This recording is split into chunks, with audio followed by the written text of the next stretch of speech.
good evening, everyone, and welcome to What's Up, Cuz. I am your host, Jason Palmer, along with my cousin, the coach himself, and a Chicago Bears fan, Lancey Irvin.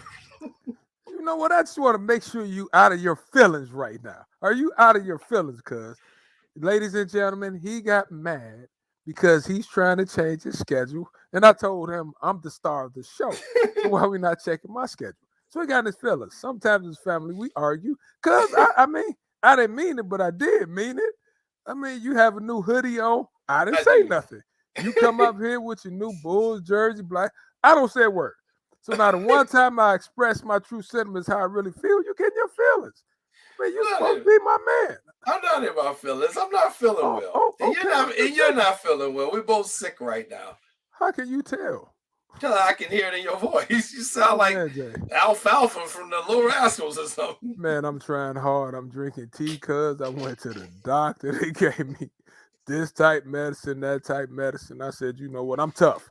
So I'm gonna toughen it out. And it's basketball season too, Jay. I'm yelling at the screen and Nick calling Nick, him and Corey working my nerve. I'm waking up at 3, 4 in the morning. Michael Irvin calling me. And you know, this family is in basketball season. Just can't help ourselves. But that's okay. Yes, it Going to is watch that. Kobe play, and it's Yeah, crazy.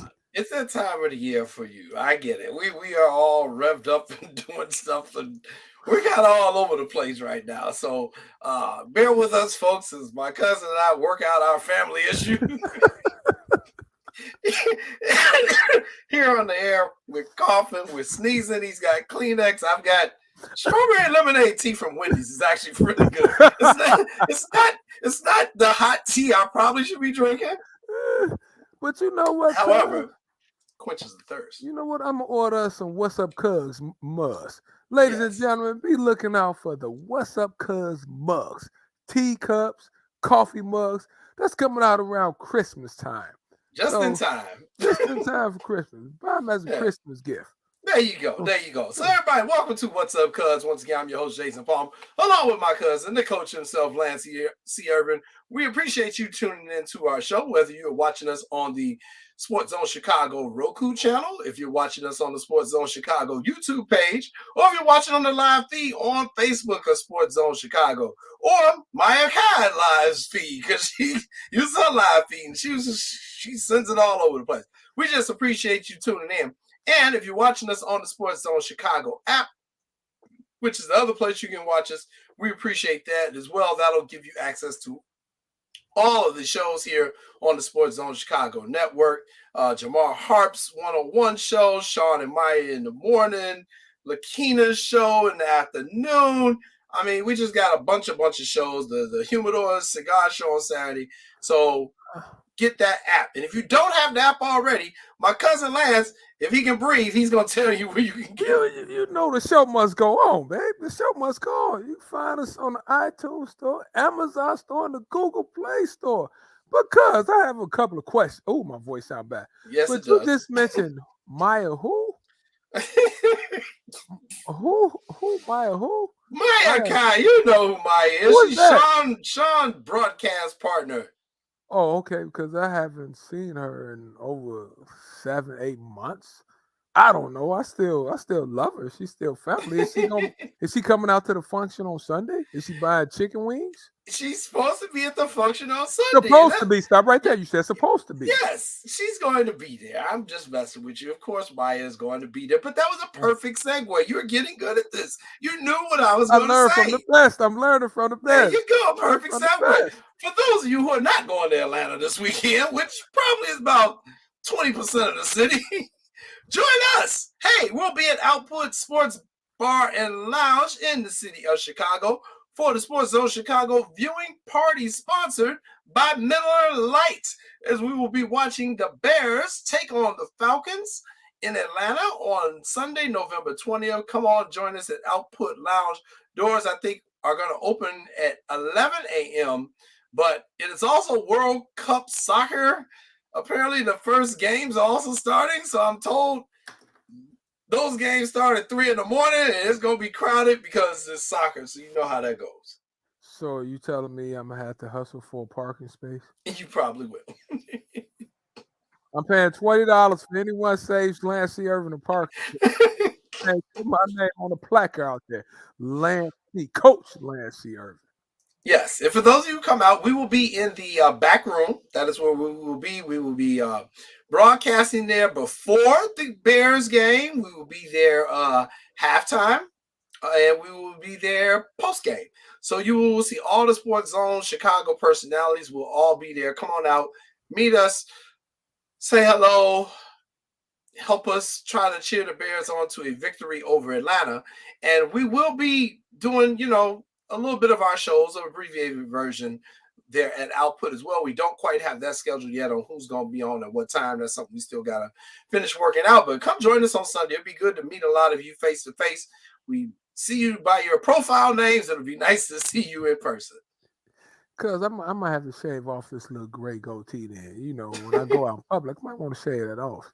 I might want to look like I'm 28, 29 like I normally do. But it's getting a little cold outside. Yes, it is. That's why I'm wearing my hoodie today. Yeah, now what's up with the socks hoodie now? Because we sucked last week. I mean, we just finished sucking the season. Now you come with a hoodie on. I mean, well, help me. So there are two reasons for it. All right. One reason is that baseball free agency has started. Who we get? We haven't gotten anybody yet. Aaron Judge? Aaron Judge coming to Chicago? Hell yeah! We are hoping that the White Sox are going to land some big free agents, and the Cubs are going to land some big free agents. So we'll have something to talk about, something to be excited about going into the spring. So I said, okay, I'll try to help them and wear my Sox hoodie today. The other reason is I was out of town this weekend, and when I left, it was 78 degrees. When I came back, it was 35. And I didn't have my heat on, so my house was freezing cold. So I'm wearing my damn hoodie. So you saying it was 78. So Noah, you don't really go to cold places.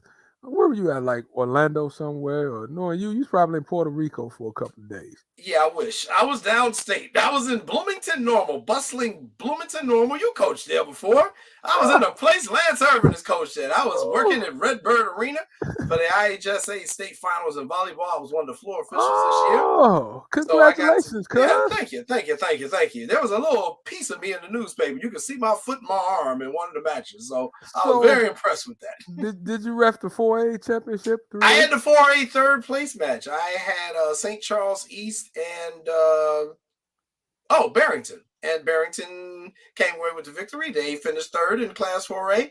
Congratulations to our Southside School, Mother McCauley, 4A champions in girls volleyball. Boy, they got a whip over there, boy, I tell you. Mother McCauley normally always good. So who did Mother McCauley play, Jay? They played their rival, Bennett. Wow. Yeah, two best programs. Good one. So did it go in 3 sets? Of course it did.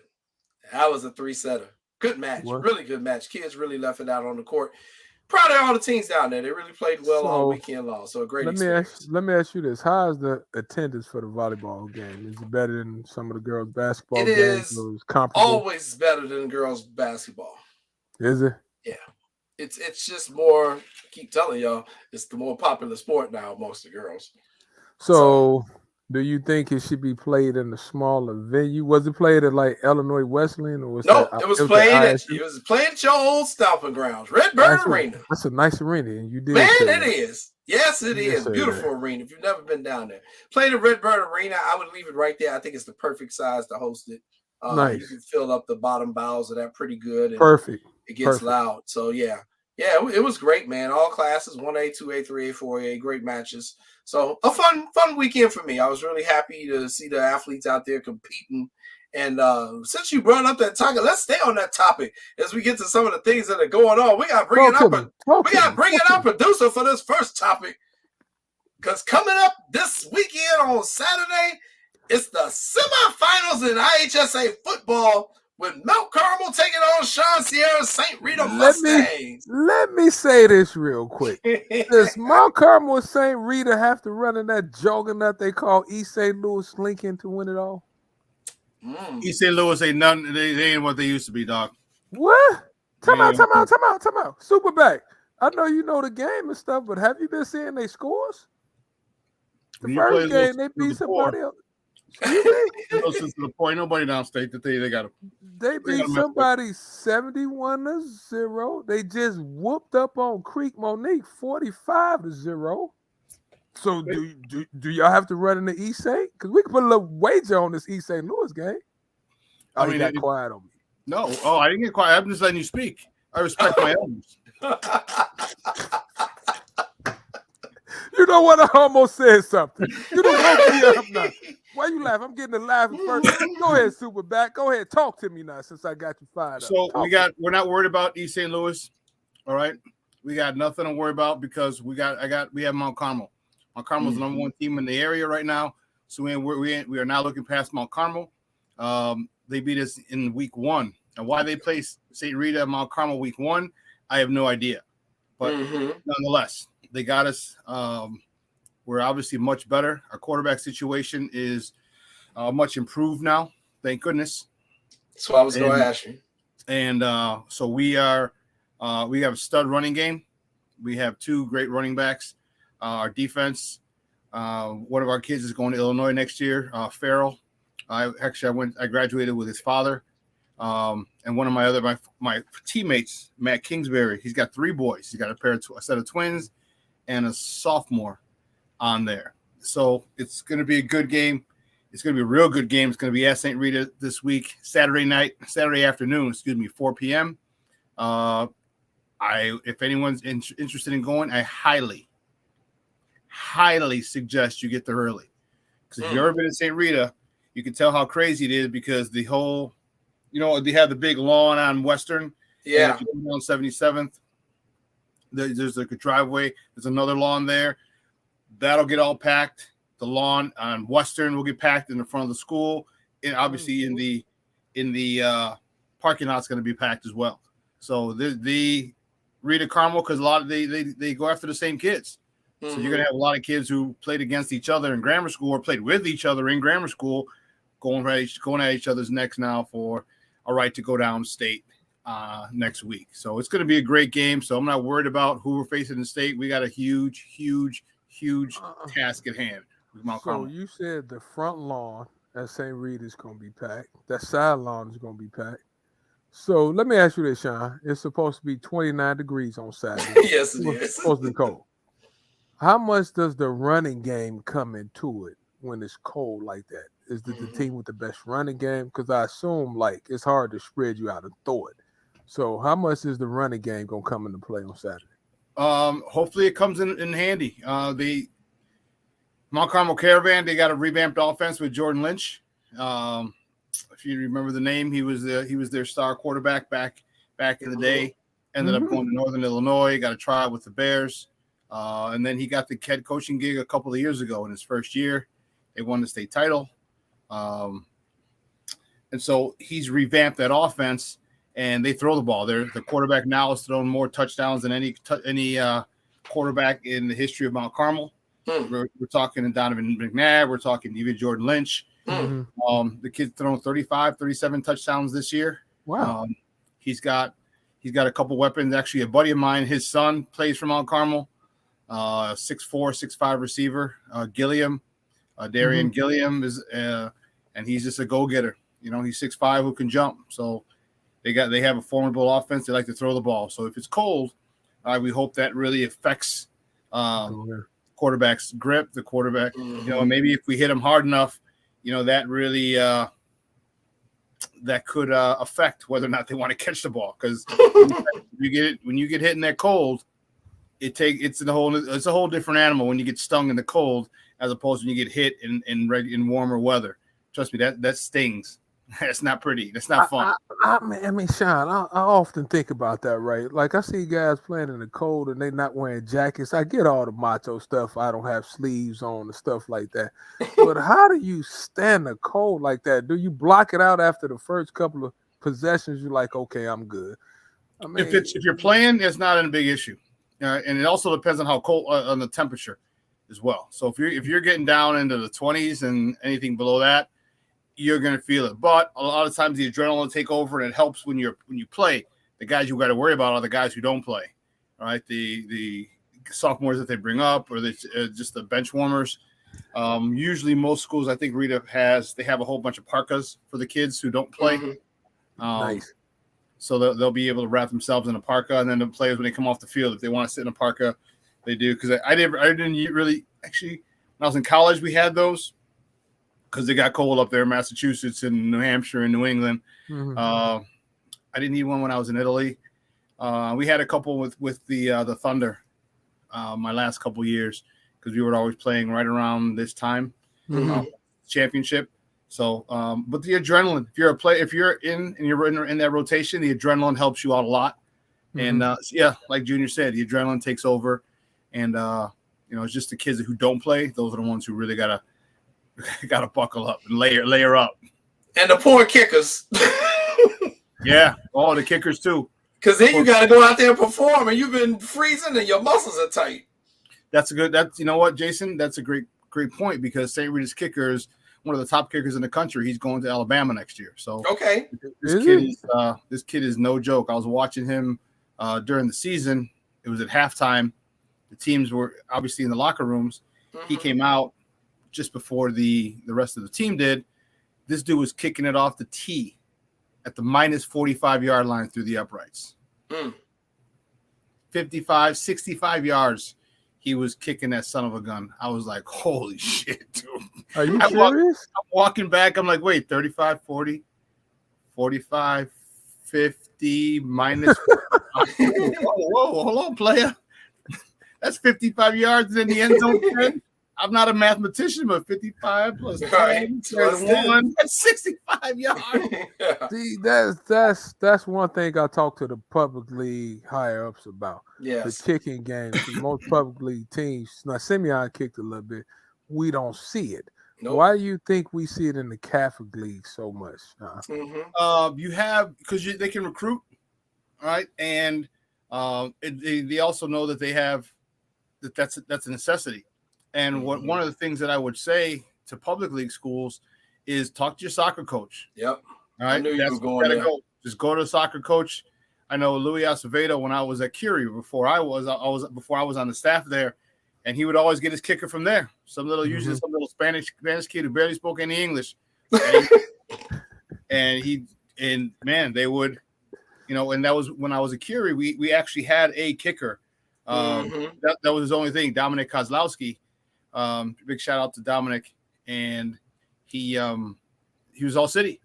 He was the first team all city, and it's a huge weapon to have. So St. Reed, I can't remember the kicker's name. He kicked a 42-yarder this past week at St. Charles North. So, and that was with the wind.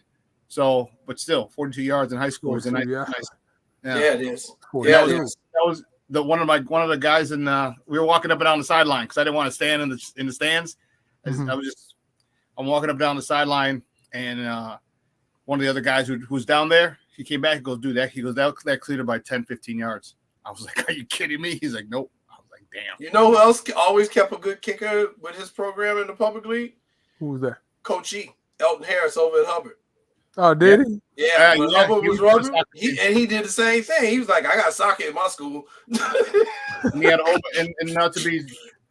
but he had a whole bunch of Mexican kids in that neighborhood who all played soccer, and like, hey, he goes, I can't, you can't promise them a scholarship, but damn, listen, man, you do something, especially when your school is high profile, and you have one or two kids going to college, they're always looking.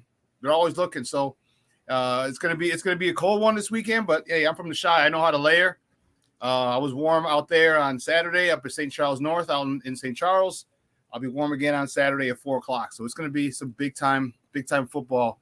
And I just hate Mount Carmel. I hate it.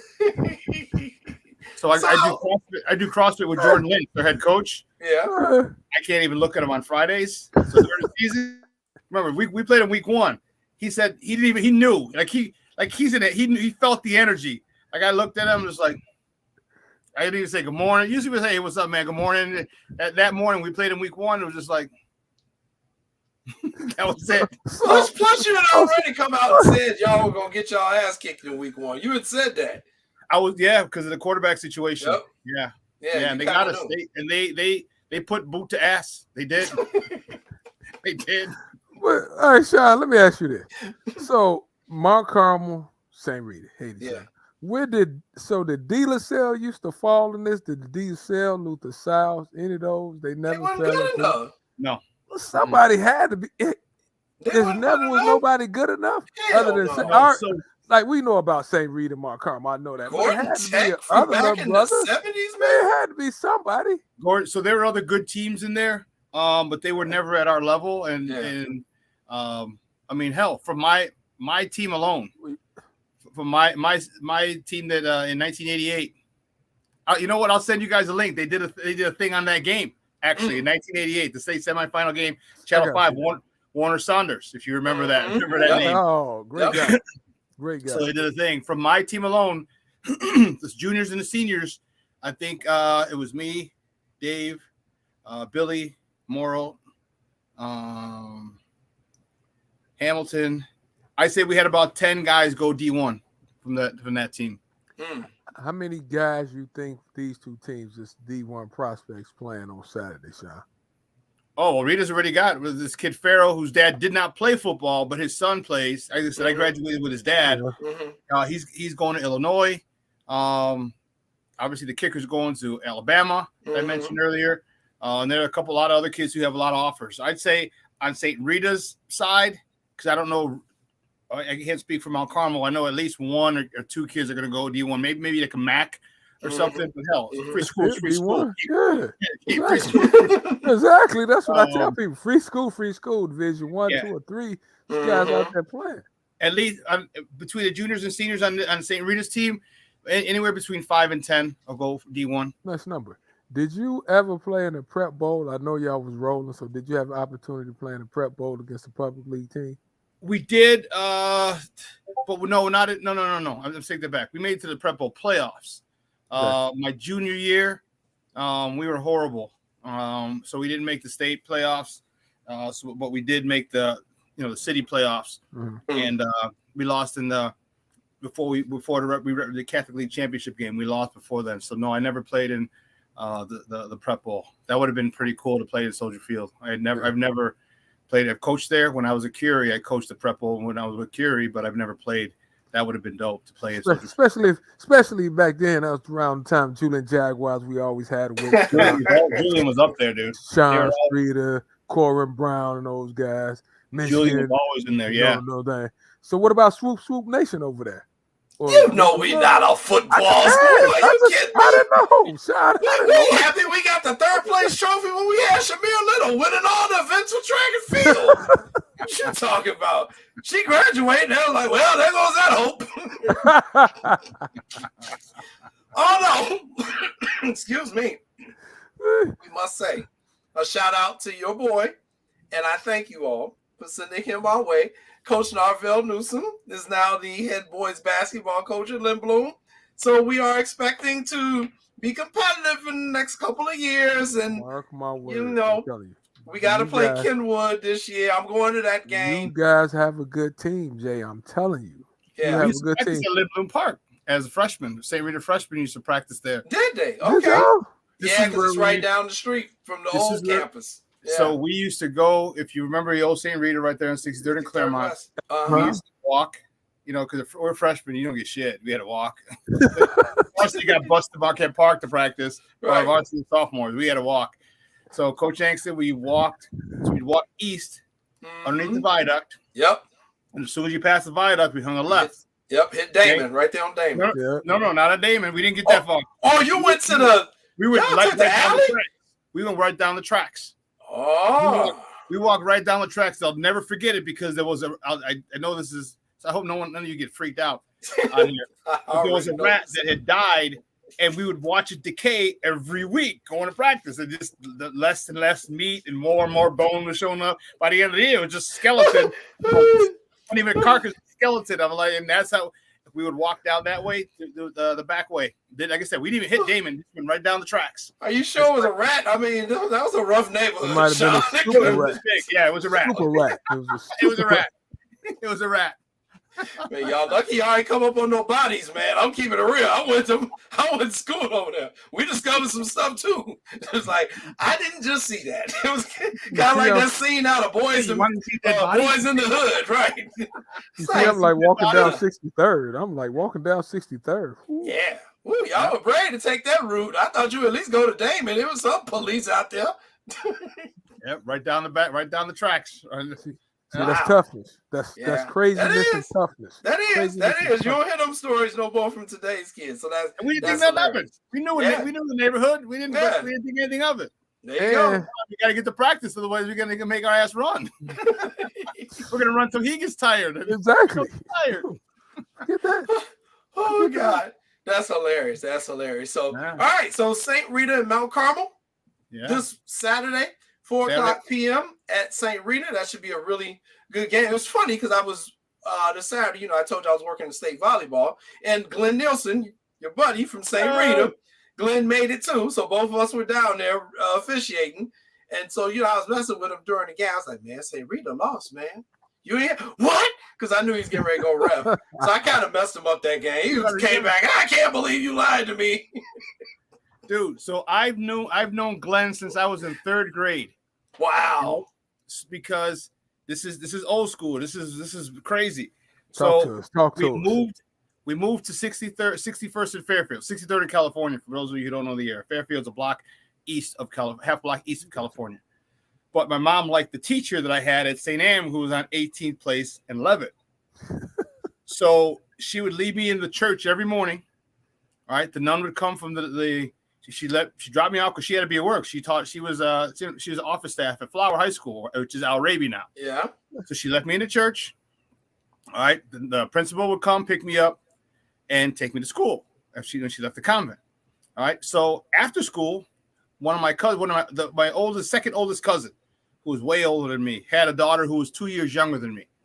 Okay, that's how much older she was than me, and she went to that school too. So she would take me, and we'd walk from 18th Place in Levitt to Levitt and Cermak, which is 22nd Street. She put me on a bus. All right, I hop on the bus at Cermak and Levitt, take that bus all the way to California. Get off on California, cross the street, go stand by the Church's Chicken, if you know that area. Church's Chicken around the corner. So I'd wait, I'd hop on that bus and take that bus from Cermak from 22nd Street to 62nd Street, where I live. About 24th Street, there's a grammar school, a Catholic grammar school there, and Glenn, his brother, and his sister used to get on that same bus, and they got off a block like on 61st, I want to say, and they went west of California, I want to say, and I lived east of a block east. Mm-hmm. But I would always see them, and then when I ran into Glenn in high school, I was like, dude, I remember you used to take the bus. We're like, yeah. Dude, I was 3rd grade, so 6, 7, 8 years old. 8 years old. Wow. See, I'm looking at you like, what? Yeah. Yeah, I know y'all go way back. That's your good buddy. My good buddy too. My good officiating friend. Yeah. So good to see him. All right. So we have reached 6:30. We're at our first commercial break. When we come back from break, we got to talk Bears and Lions. I'm sorry, guys. But we got to do it. We got to talk some Bears and Lions. That was a interesting game. So, no, we will talk Bears and Lions. We'll also talk free agency. We'll talk a move to the Cubs made today as free agency opens, and a lot of other topics. So we got a big show for you. We're hoping to get Coach Ernie Radcliffe on tonight around 7:30. He has had something to come up, so we will see. So we may have a guest, or we may not. It might just be me and Lance coughing all over the microphone. You're watching What's Up, Cuz. We'll be back in about 2 minutes. No, I don't know, though. I'm scared. I mean, Do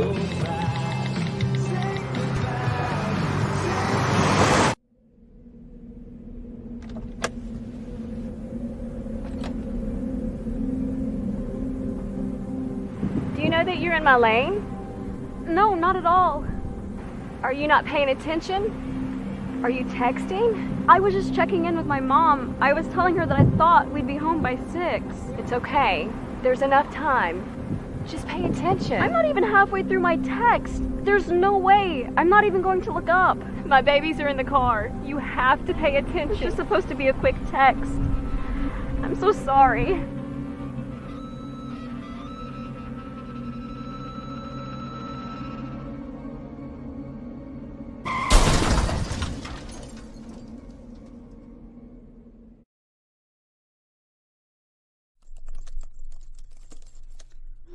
Not again.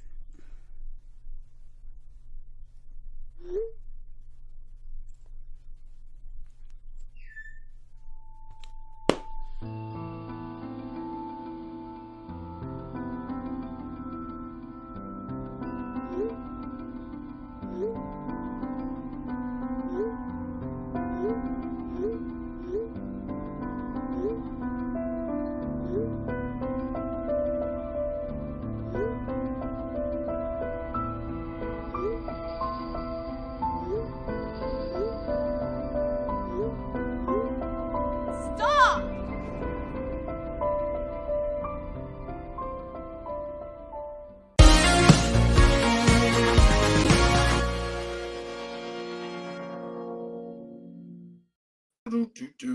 Welcome back, everybody, to What's Up, Cuz. I am your host, Jason Palmer, along with my cousin, the coach himself, Lancey Irvin. And yesterday, cuz, the Bears, your Chicago Bears, couldn't pull it out. Had it and just lost it in a game against the Detroit Lions.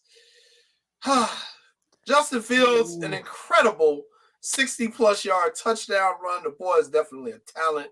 But the Bears come up short, 31-30 to the Detroit Lions. Your thoughts on your Bears? You know what?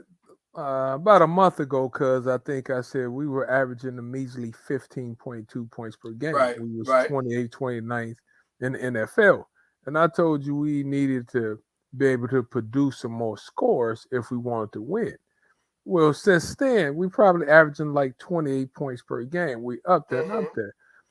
But we haven't really been able to win like I think we should have, right? The other day, though, we win the game if we wouldn't have had so many penalties that we haven't been having. I think we had 9 penalties. And one thing, when the Superback was on here a couple of weeks ago, before the season started, he said we're not going to have a lot of penalties, which we were doing great. We shot ourselves in the foot with the 9 penalties.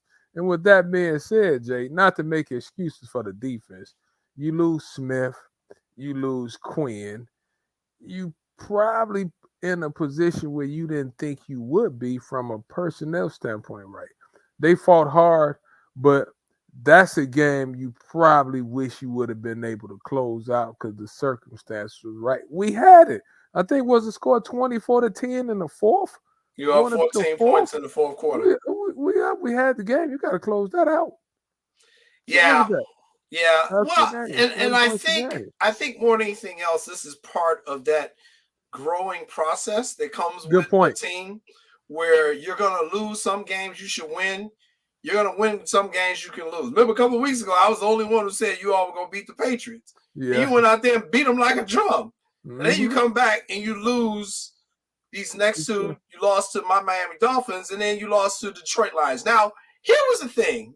As I didn't watch the game. I was on the road driving, but I did watch the highlights. The thing I thought was going to happen is what Sean and I always talk about.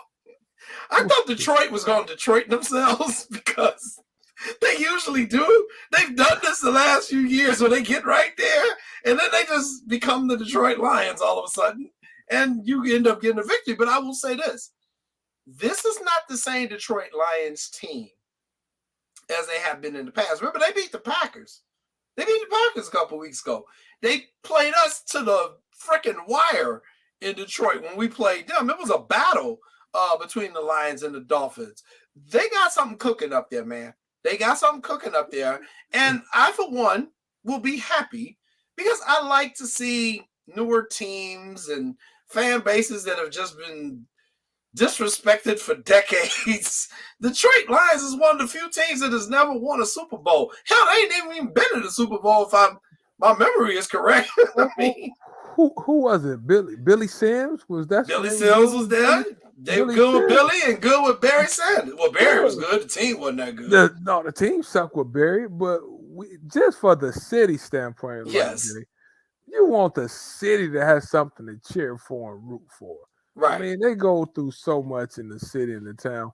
I'm hoping they continue to be pretty good. I remember when I said on the show, I think they would be much improved, but I didn't want them to beat the Bears. And I thought in those turnovers, like the interception feels through. They had just scored, right?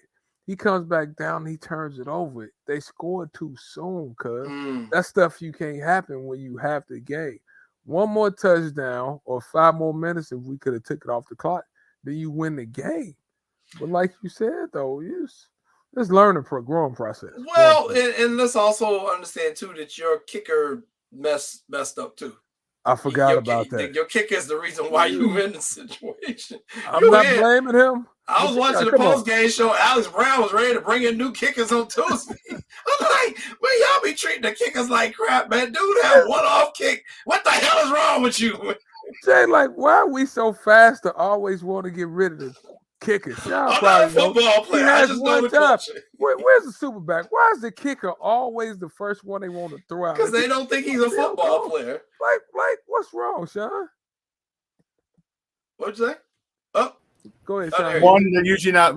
Football players don't consider them football players. See, all right, and to win or lose by a point or 3 points or something like that from a guy who's sitting on the bench all game, and they bring out that it's a shot to our ego. So what's really funny is the kid Dominic. We still stay in touch today. Like I'm pretty close with a lot of my players from Curie, from Bogan, and from Little Village, and I still call him Kicker. I don't call him Dominic. Still call him Kicker. Why do you call him? He's a grown man, Sean. Grown ass man I think he's engaged or married. I still call him Kicker. Like, Sean, seriously though, do they not go through all the practice running that you guys do? You opened up a can of worms now. I'm just asking. Yep. But they just don't. You just can't put the wood to them, so that's why people get Right. I understand. I'd probably be mad. Don't get me wrong. Dominic I told you, our kicker was first team all city. He was good. And if my head coach would have kicked a field goal instead of trying to score, we were in the red zone 5 times in the Prep Bowl.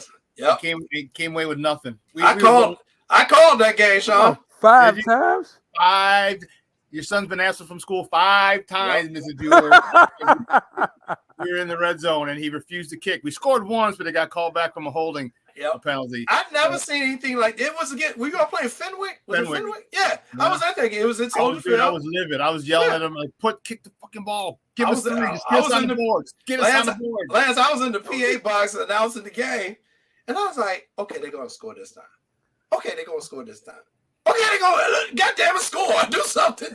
Because as a player, you sitting there, right? And the job as the coach is to put players in a position to win the game and score. Like after 3 times, Sean, I'm like, kick the ball. I need this. I'm telling you, come on now. The head coach had that. We had the headset where he can go offense, defense. You know what I mean? Mm-hmm. And I was like, I kept yelling at him, kick the damn ball, kick the ball, We had an all city. I'm telling you, Dominic Kozlowski is the kid's name. Wouldn't miss. This kid was just pretty much automatic. And the only way they scored, if you remember that, Lance, was our quarterback, Reese, who ended up going to Iowa for 4 years. And I'm glad he did what I suggested to him. Stayed in 4 years and had that extra year and went to West Virginia. Mm-hmm. And then now he's coaching at the University of Houston. He's a GA. Mm-hmm. So he was our quarterback and our free safety. And so I'm coming over. We had a decent wide receiver, a short kid who had like stupid hops. Okay. And he was about 5'7" with like seriously like almost a 40-inch vertical. And he would just moss people because he would just jump. And so what they did, there was a cover 2. They walked the safety. They stacked the safety over the corner. I'm like, oh my goodness, we're running a slant. I'm like, there's no way they're gonna get this guy. I thought Reese held it. He should have thrown the first window. He waited. I'm screaming on the sideline. I'm like, throw it, because there's no one gonna catch this dude once he gets the ball. Mm-hmm. He wasted the second window. All right, the other side of the linebacker. As he waits, He gets pressure from behind. Boom. Now Reese got time to the 4.3. All right. Probably the fastest dude on the field. Mm-hmm. He got blindsided. He's on the ground on the balls somewhere. Their linebacker picks it up. And in about 45 seconds, it took him to run down 160 yards. That dude got it because the only dude who could have caught him was Reese. And he's face first on Soldier Field's turf. And that's how we lost 6-0. Yeah. It was a wild game last. It was one of the stranger prep bowls that I got the pleasure to announce. So, all right. And they weren't even allowed. We weren't allowed on the field till the kickoff. Right, because that was another Soldier Field grass story. What? We were outside warming up. They wouldn't let him warm up on the field. I know y'all joking. Lance, I'm telling you, I swear to God, it was 10 minutes before I was up there. I was up there with the dude who run the clock. It was 10 minutes on the clock, and I'm doing the announcers. So I'm like, what the hell are the players? We got to do a national anthem here. I got to announce players. And in the meantime, I see all these men in like yellow jackets from like Soldier Field workers, and they're all like running around stomping on the ground. And I'm like, what in the world is going on? And they're like, well, the turf is messed up. And they don't want the kids. They want the kids on it the least amount of time possible. I'm like, this is definitely some Chicago stuff. And that's when I knew firsthand about the grass at Soldier Field because I was there. I witnessed it. It was. I've never seen anything. I'm like, fellas, this grass is going to tear up. Like, y'all first time we got on the field was for the kickoff. Yes. I literally announced everybody and did the national anthem in like 3 minutes. All right, starting 4, Curie. Number 6, number 5, number 4. Kickoff, go. We did have all those low numbers too. That's funny. We had. It was nuts, man. It was nuts. So, but anyway, so our Bears. So Justin Fields. I mean, here's my concern about the Bears, Lance, and you and I have talked about this before. This is what concerns me. All this running that he's doing. Now, fortunately, he's fast enough. So most of the time he's not taking shots. Eventually, he's going to catch one, though. Somebody going to eventually get at least one real solid pop on Justin this year. And that's what I'm afraid of. He is exciting to watch. I love to see him run. He's definitely an X factor out there. But if they can't get this young man some protection on that offensive line in the offseason, your franchise quarterback career going to get shortened. Yeah, Jay, and he's one of the few quarterbacks who run 100 yards 2 games in a row.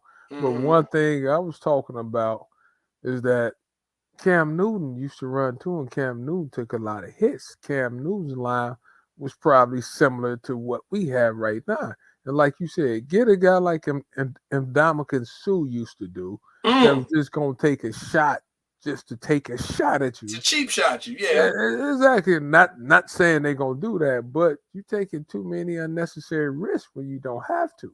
But with that being said, though, the line has to be strengthened, but they put in more offensive run plays for him from what I've been hearing and what I've been seeing. Because yesterday on the one he ran, I guess he ran a read option or something like that, he was gone. But like you said, Jay, I'm always worried about that. And then somebody was talking to me about he slides high when you need to slide low, or something like that. So they concerned about him because he slides too high. But sometimes I guess you have to do what you have to do. But like you said, Jay, the protection has to be better. I like Khalil Herbert. I think he's a good running back. I think him and Montgomery are formidable. It's a good backfield. Wish Montgomery could have probably got some more carries. I think he had like 9 for 37 yards. He should be up around 20, I think, plus. But Fields taking away some of his carries. So, I mean, to get poison. I mean, Jay. Yeah. And Commit, I think we have a good tight end. Commit is a good tight end. Yeah. Well, I think the evolution of Fields is going to help Kemet, your tight end. I think without a doubt, because he's going to turn into one of his favorite targets. Yeah, I mean, he has really good hands. He has a big body. He's a good route runner from what it seems like to me. So I think we have some pieces. I know I've been hearing and reading about this offseason. We should have a lot of money. Via free agency, we should be able to go out and get some really good players because we have our franchise quarterback. And I'm saying to myself, because Well, sometimes it doesn't always work out like it's supposed to work out. I hope we can get some good free agents, Right. but we need to fix the defense too, though. So it was a good game. Like I said, we gave it away, though. Yeah, We gave I it think you away. got it. I got to Gave it start. away. You got to start with that interior football. If I was building a football team, I'd always start with the interior on offense and defensive side. Man, you got to have a line. Them skill players, you can get them, but you got to get you a line. Otherwise, you ain't doing nothing. So we'll see what they do. So the Bears lose. They now down. They're tied for last place. They're tied for Maybe last like place in the 3-7. Central with the Lions. So unfortunate, but we'll see what happens. They got another game next week. We'll see what happens. All right. Staying on somewhat of this topic, obviously you and I and Sean are still here. We're doing a show this Monday, which means we did not win the Powerball. We were not planning on being here on this Monday, but some lucky schmuck in California won the Powerball. Did they? I missed it. And had the nerve to do it by himself. Selfish bastard. Anyway, so there's a billionaire running around California probably trying to buy Twitter back from Elon Musk. But anyway, moving right along, I wish, and I'm saying this in all seriousness for this next story, someone fire me, please. Please, somebody fire me. I don't care who it is, because this man right here, Jimbo Fisher, the head coach of Texas A&M, Oh, Lord. who are having one of the worst seasons in Aggie history and who deserves to be fired. However, Lance Irvin, you as a college basketball coach, I'm sure will appreciate this nonsense. They ain't going to fire old Jimbo because, why? Because of this. That is the payout if they fire Jimbo Fisher. So, as you can see, right there in 2022, if Jimbo Fisher gets fired by Texas A&M, they owe him $85,950,000 before taxes. Now, what? If you want to save $9 million, you fire him next year, where he's only owed $76,800,000. And as you can see, going on and on and on and on, Jimbo's contract is guaranteed through the year 2030. And even if you were to try to fire this man in his last year, in 8 years from now, you will owe him basically $10 million just to fire him. If they were paying me that type of buyout money, I'd be using racial epithets. I'd be hitting people. I'd be threatening the people in HR. I'd be daring somebody to fire me. You wouldn't get paid because of that clause in your contract. So you wouldn't get paid. There is a damn morality clause, isn't it? It's a morality clause. That contract, what he has is, my lawyer is worth every cent. My lawyer is better than your legal attorney at Texas A&M, right? For that man, I thought he was getting $7 million a year. Jimbo was getting $9 million a year. Let's put it back up there. How many years has he been there, Jay? Is this his third year? I think this is like his fourth. I think this is third or fourth year. And as much money as they have, Jay, let's see if somebody has the stones to say fire him and pay him his $85 million. Let's see. They always throwing around money. Oh, we Texas. We hit Texas. We have a lot of money. Okay. Well, big boosters always want a coach to get fired. You see, Jay, I knew Jimbo was fine. Have you seen any games fire Jimbo posters? Nope. Have you heard any newspaper columnists in Texas saying fire him? It just happened today. The USA Today from down there just not today. They just posted the first article and said it's time for Jimbo to go. I couldn't believe it. Jay, that reporter has lost his mind. Because truthfully, Jay, how many bad years has he really had, though? But his bad year, they done fell off the face. They lost to Auburn, Jay.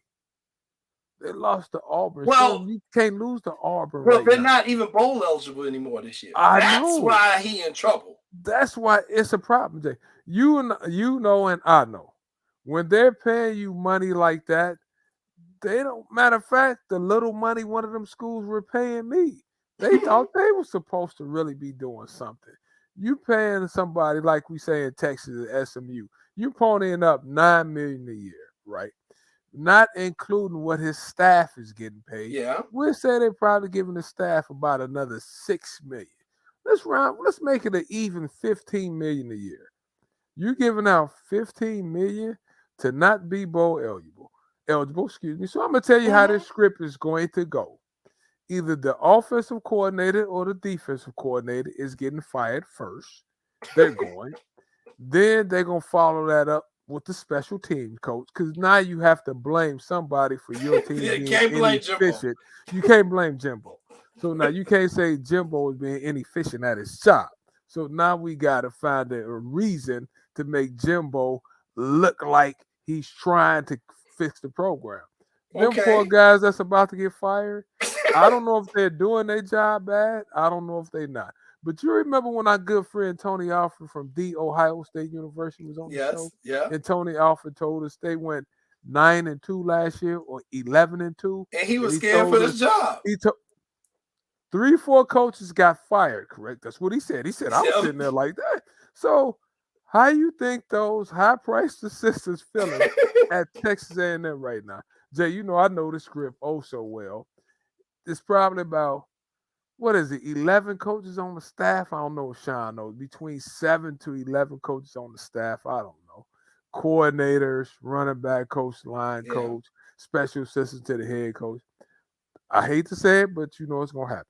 3 or 4 of those guys are losing their jobs. Mm. They have to make Jimbo look good. Wow. Here come the blame game. I mean, they may fire the team manager. Matter of fact, when I go to my phone, y'all know I'm a stat guy. Team manager might get fired. Jay, you know when I start picking up this phone, I'm Yeah. going to stats. I say they And, sick. I say they sick reveille on somebody at this point, because this has just gotten ridiculous. And I guarantee you, when you were coaching at Texas A&M, you was not making $9 million a year. No. I was making good money. But Jay, however, Fisher signed a 10-year fully guaranteed contract Fully guaranteed. extension on September 1st, 2020. That would pay him $95 million to 2031. If Texas A&M fires Fishers, like you said, after the 2022 season, see, they use the SMU language I just told you, Jay. The boosters will need to pony up nearly $86 million. So pony it up. Pony it up. Well, first of all, my wife is an alum of A&M, and we ain't ponying up Jack. I ain't ponying up Jack for Jimbo Fisher's ass. So, you know, it's unbelievable. You know, I just find so much irony in America and some of the stuff we do, and the fact that Texas A&M, and you know, there probably are conversations of them considering doing it, even though we look at it like $86 million, a lot of money. They're like, you know, we can get to a bowl game next year. It might not be that bad. But Lance, think about it, $86 million. But then at the same time today in Texas, a judge in Texas ruled that the loan forgiveness program that Biden is trying to do is illegal. I'm like, wait a minute. Y'all willing to pay a person $86 million and fire him, but you don't want to forgive people's student loans of $20,000? And What are we doing? Their loans probably not equal to that $86 million. He gets 12 to 16 complimentary season tickets, 4 men's basketball tickets, the use of a private plane up to a cost of $300,000 per year, 2 luxury vehicles, which you know and I know, luxury vehicles, Benz truck, Maybach probably. Oh, you know he driving something fancy, huh? He fancy, huh? He fancy, yeah. Hey, I'm trying to figure out what these assistants make. Did he get a yacht too? You ain't mentioned a yacht. Did he get a boat? Jay, we ain't talked about the golf membership. We haven't talked about the clothes allowance. His wife gets a car. You know, we don't know. His wife will get a car. Yeah. His wife gets a car. Jay, they told me, is it Lincoln Riley? Riley. He was building his house at Oklahoma before he left, right? USC bought the house for him. Yeah, I heard that one. Yeah. They bought his house. So now we mad about a loan forgiveness program, Jay? That's why I tell people don't ever fall for a trick. These Power Five schools don't have money because they Mm-hmm. do. And Jay, at the next commercial, you know I'm gonna have those coaching salaries. I'm gonna find assistant coaching salaries, Jay. Give me a minute, cause I'm gonna tell you, anybody make, and you know and I know, Jay, those coordinators probably making about. I like that. Shine a mind in the morning, fully guaranteed. I like that. But I'm gonna get off the coordinators because I like coaches, but And and they yes, do and and they Cal do. Stadium does hold 103,000 people because they just built like an extension to it a couple years ago. And Jay, my AD friend was a part of that expansion. I'm gonna have to tell you that story offline one day. Mm. But well, let me ask you this though, Lance, because this is the thing. This is one of the other things that really bugs me about this whole situation. Texas A&M got the #1 recruiting class this year.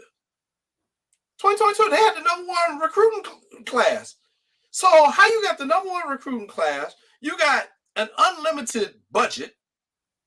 You got some of the top facilities in the country. You got a stadium that holds 103,000 people. You got a student body that is just all in on football. So you get fan support. You're getting everything possible. Now, I'm not saying you got to win the national championship every year, but you should at least be competing. Texas A&M is 3-7, and there's only 2 games left in the season. They ain't even going to what, like the Little Caesars Pizza Bowl on December the 18th or whatever. Exactly, Jay. It was at some point in time over, I want to say, between 50 or 60 college bowls. I remember working with Quinn Snyder at Missouri, and Quinn put up a point. Quinn was like, you go 6-6, you're going to a football bowl. He's like, that's over 102 teams going to a bowl. But with that being said, Jay, sometimes you just have a fluke season, right? Where things just don't fall in place. You had a #1 recruiting class. You have NIL money all over the place. Yes. People say you're cheating for players. Your stadium holds 103,000. That if you're not getting 103, I don't know what they're getting out because they're losing. But you're at least, I was in there, Jay, when it was getting 88, 89,000, every bit of it. You was getting 40,000 on a Friday night for the Yale rallies they have at Yeah. night. You was getting Yeah. 40,000. Get RVs rolling in there. When I worked there, I told you after they paid their bills, they were making 3-4 million every home football game. The facilities are top notch. They just did a facility, Jay. I think I want to say like 10 years ago, they built the new football stadium. Then I just heard you say they came back and did some more renovations to the locker rooms and all that other stuff. And the locker rooms, they upgraded those years ago. So you have everything you need. You in Texas and you have football players. There's no reason, Jay, other than I'm gonna say this a fluke of nature, where you shouldn't go 3-3. There are 44 college football bowl games, including playoffs. Jay, that's 44. That's 88 teams. How many? How many do we have in Division 1A? What, about 100 or something? Most of the teams bowling. Jay, Even my cat is sitting up here meowing like $86 million. Meow. yeah, Gonna buy a Jay. lot of cat food. And I'm not saying, and I tell people all the time because I get into this argument, he's not worth all that money. Well, Jay, you worth what you're getting. If somebody paying you 85 million, are you not going to take your 9.75 million a year? That's generational wealth. If that's what they paying people, if that's what the price of business is, then that's what the price of business is. That's a lot of money, Jay, but 88 million they owe you, Jay. I'm not breaking a rule. I'm not, Jay. I'm waving at you. Hey, how are you? Jay, I'm walking away with 86 million. You see what Eddie Ogeron said is the best. When they came in there, tell Eddie O. Tell Eddie O. After he had won a national championship. As he was, Jay, 2 years later. They said, Eddie O, well, he said, okay, we're giving you 17 million. He said, how fast y'all want me to be out of here? You want me to walk out the front door or the back door? You have your check in 30 days. Anyway, I just told him. I walked up my 17 million went to go eat me some crawfish. I know he did. How many of us walking away with 17 million, No, cuz? that's a whole nother topic. I was gonna ask you and Sean about that. I can guarantee you. Jay, I can Jay, guarantee you them there brothers are- and them brown brothers, the Look- brown and black brothers ain't getting that when they lose. Look, Jay, It might get a police escort off the campus. You're not getting that. Ty Frost got his 15 million. If they would have waited a couple of months, he would have had 7. There are 130 FBS Division I football teams. 88 of them are bowling. Texas A&M, so that's about what, Jay? About 50 something that's not. And your coach is making 9.75 million. Well, and you know the thing that also aggravates me because we talked a lot about what Deion Sanders is doing down at Jackson State, and here you are playing Jimbo Fisher all this damn money, and Jackson State could barely get a practice football field built. You see what I'm saying? Deion had to beg and threaten people and embarrass politicians and use his own money to get them to just get some adequate facilities for their teams, and then here you got this guy doing all this. You know what? If they fire him and give him the $86 million, he need to give $45 million of that to the HBCUs. And Jay, I'm not saying they should fire him, right? I want nobody to say they should fire him. He's 3-7. But why is it that big of a disparity? And you and I know it. This guy can get $9 million a year. Their facilities could be right here. And the states, you probably know this better than me, they won't give us equal amount of the financial backing. They won't give us financially what we need. We'll take a nice 60,000 seat stadium.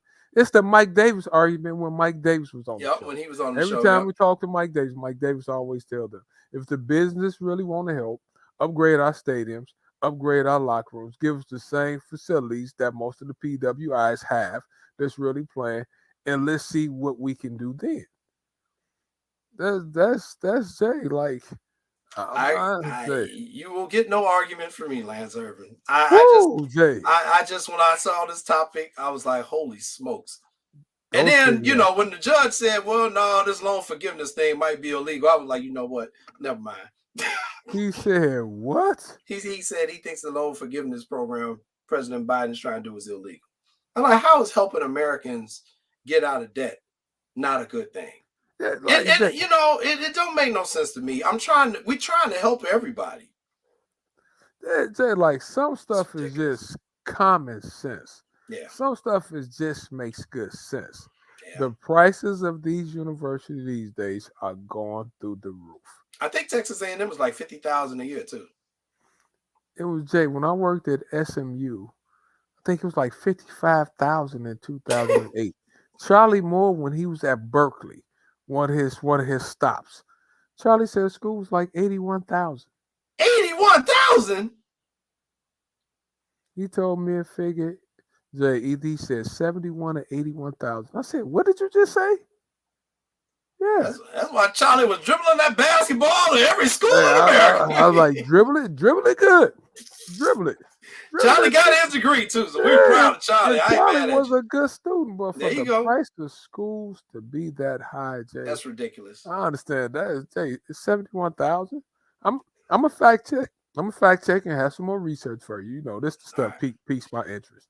All right. Well, we're gonna go to a commercial break. I'm gonna let you check in with our, I think, guest at 7:30, Coach Ratcliffe. I'm gonna let you check in with him during this commercial break. See if he's gonna make it at 7:30. But if not, we got more topics. Oh, we got some more topics. Because your cousin had to write an article, so we're gonna have to talk about that. I need to hear about that. So I sent it to you and Sean via email. So let me. So you're watching What's Up, Cuz, everybody. We will be back shortly.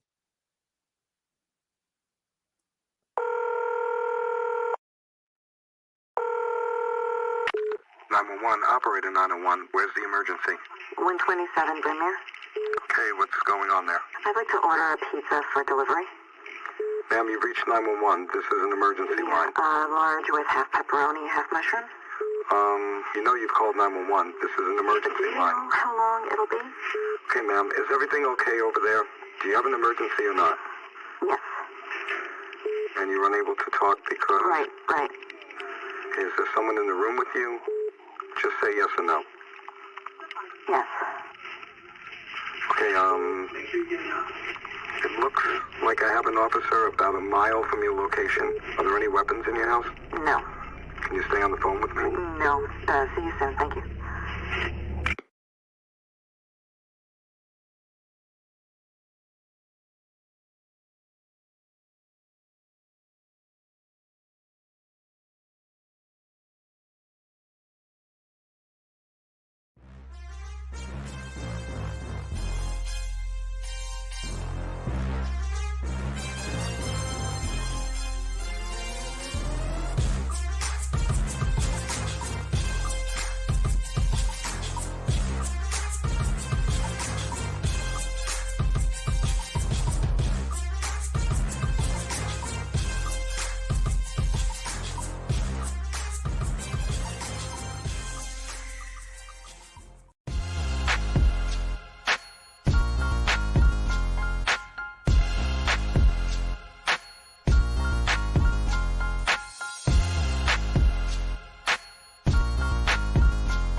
I love that. Every time Sean plays that, I love that. I You love too. that. I was just sitting here looking at that. I'm ready for.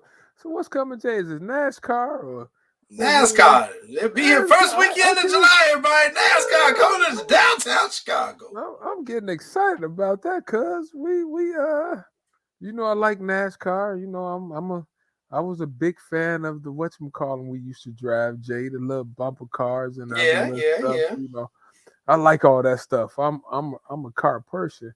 But with that being said, cuz I mean, Deion Sanders, what you think about Deion Sanders? Will he stay at Jackson State this year? I know I'm getting off the topic a little I bit. don't think he's going nowhere.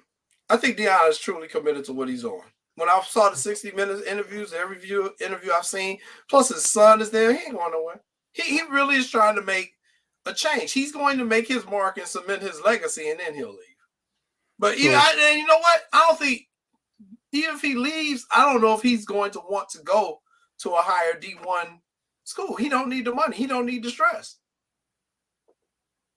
He comfortable where he is. He may want to cement his legacy as this generation's Eddie Robinson from Grambling. You know, they asked him a question a couple of weeks ago when College Game Day was at Jackson State. They asked him the question about will it be fielding offers from any other school, and I thought he did a masterful job, Jay. And it's your field when he said, "My feet are planted right here in Jackson." But now if somebody's going to come talk to me and me and my family thinks interesting, we're going to talk to him. Like, Jay, what's wrong with that answer? Nothing. He told the truth. I don't think he's going to go, though. Incredible. No, I think his kids are there. I think he is cemented, but he's going to keep his options open. For one, I'm going to be real with you. He got to keep Jackson State on their toes, too. Shoot, you worked at a HBCU. You know how them people can be sometimes. Sometimes them HBCUs, man, we got some people working at some HBCUs. You like, are you working for our community's interests or not? Yeah, like it. You just collecting a check, and this is one word I got tired of hearing. That's how we always did it. That's how we. This is 2021. Yeah. This is not 1969. Yeah, he's trying to change the culture. He's trying to change the culture. That's the hardest thing you can ever have to do. So we'll see. We'll see. All right, hey, let's get to our next topic. Talk to me, cuz. Talk to me. Talk to me. Don't go where I think you're going. Talk to me. So I couldn't take it no more. I just couldn't take it no more, Sean and Lance. It got on my last nerve. We have talked about this ad nauseum on this show. And when I saw these new ones, I was like, I am done with this. Let me write an article on this. So the Bulls have released their new City Edition uniforms for the year 2023. This is what they are. They're not a bad looking uniform, don't get me wrong. I like the side panels, which is the major difference. It's a black, thick black stripe with some red accents. And then you have the black and red trim around the shoulder seam or whatever. So this is their 2023 City Edition uniforms. However, there was a ray of sunshine in all this because Zach LaVine agrees with me, Lance Irvin. He said he was very politically correct when he said it. He was kind of like, well, you know, they're not my favorites. I would prefer if we went back to what did he say? I would prefer if we went back to like the 90s or the early 2000s if we're going to pay tribute to a uniform, because I think those were some of the coolest uniforms out there. Now, that was Zach saying that, which I thought was a very politically correct statement. However, his teammate, Nikola Vukovic, he wasn't nearly that politically correct. When they asked him what he thought of the uniforms, he said, quote, ours this year? I need some time.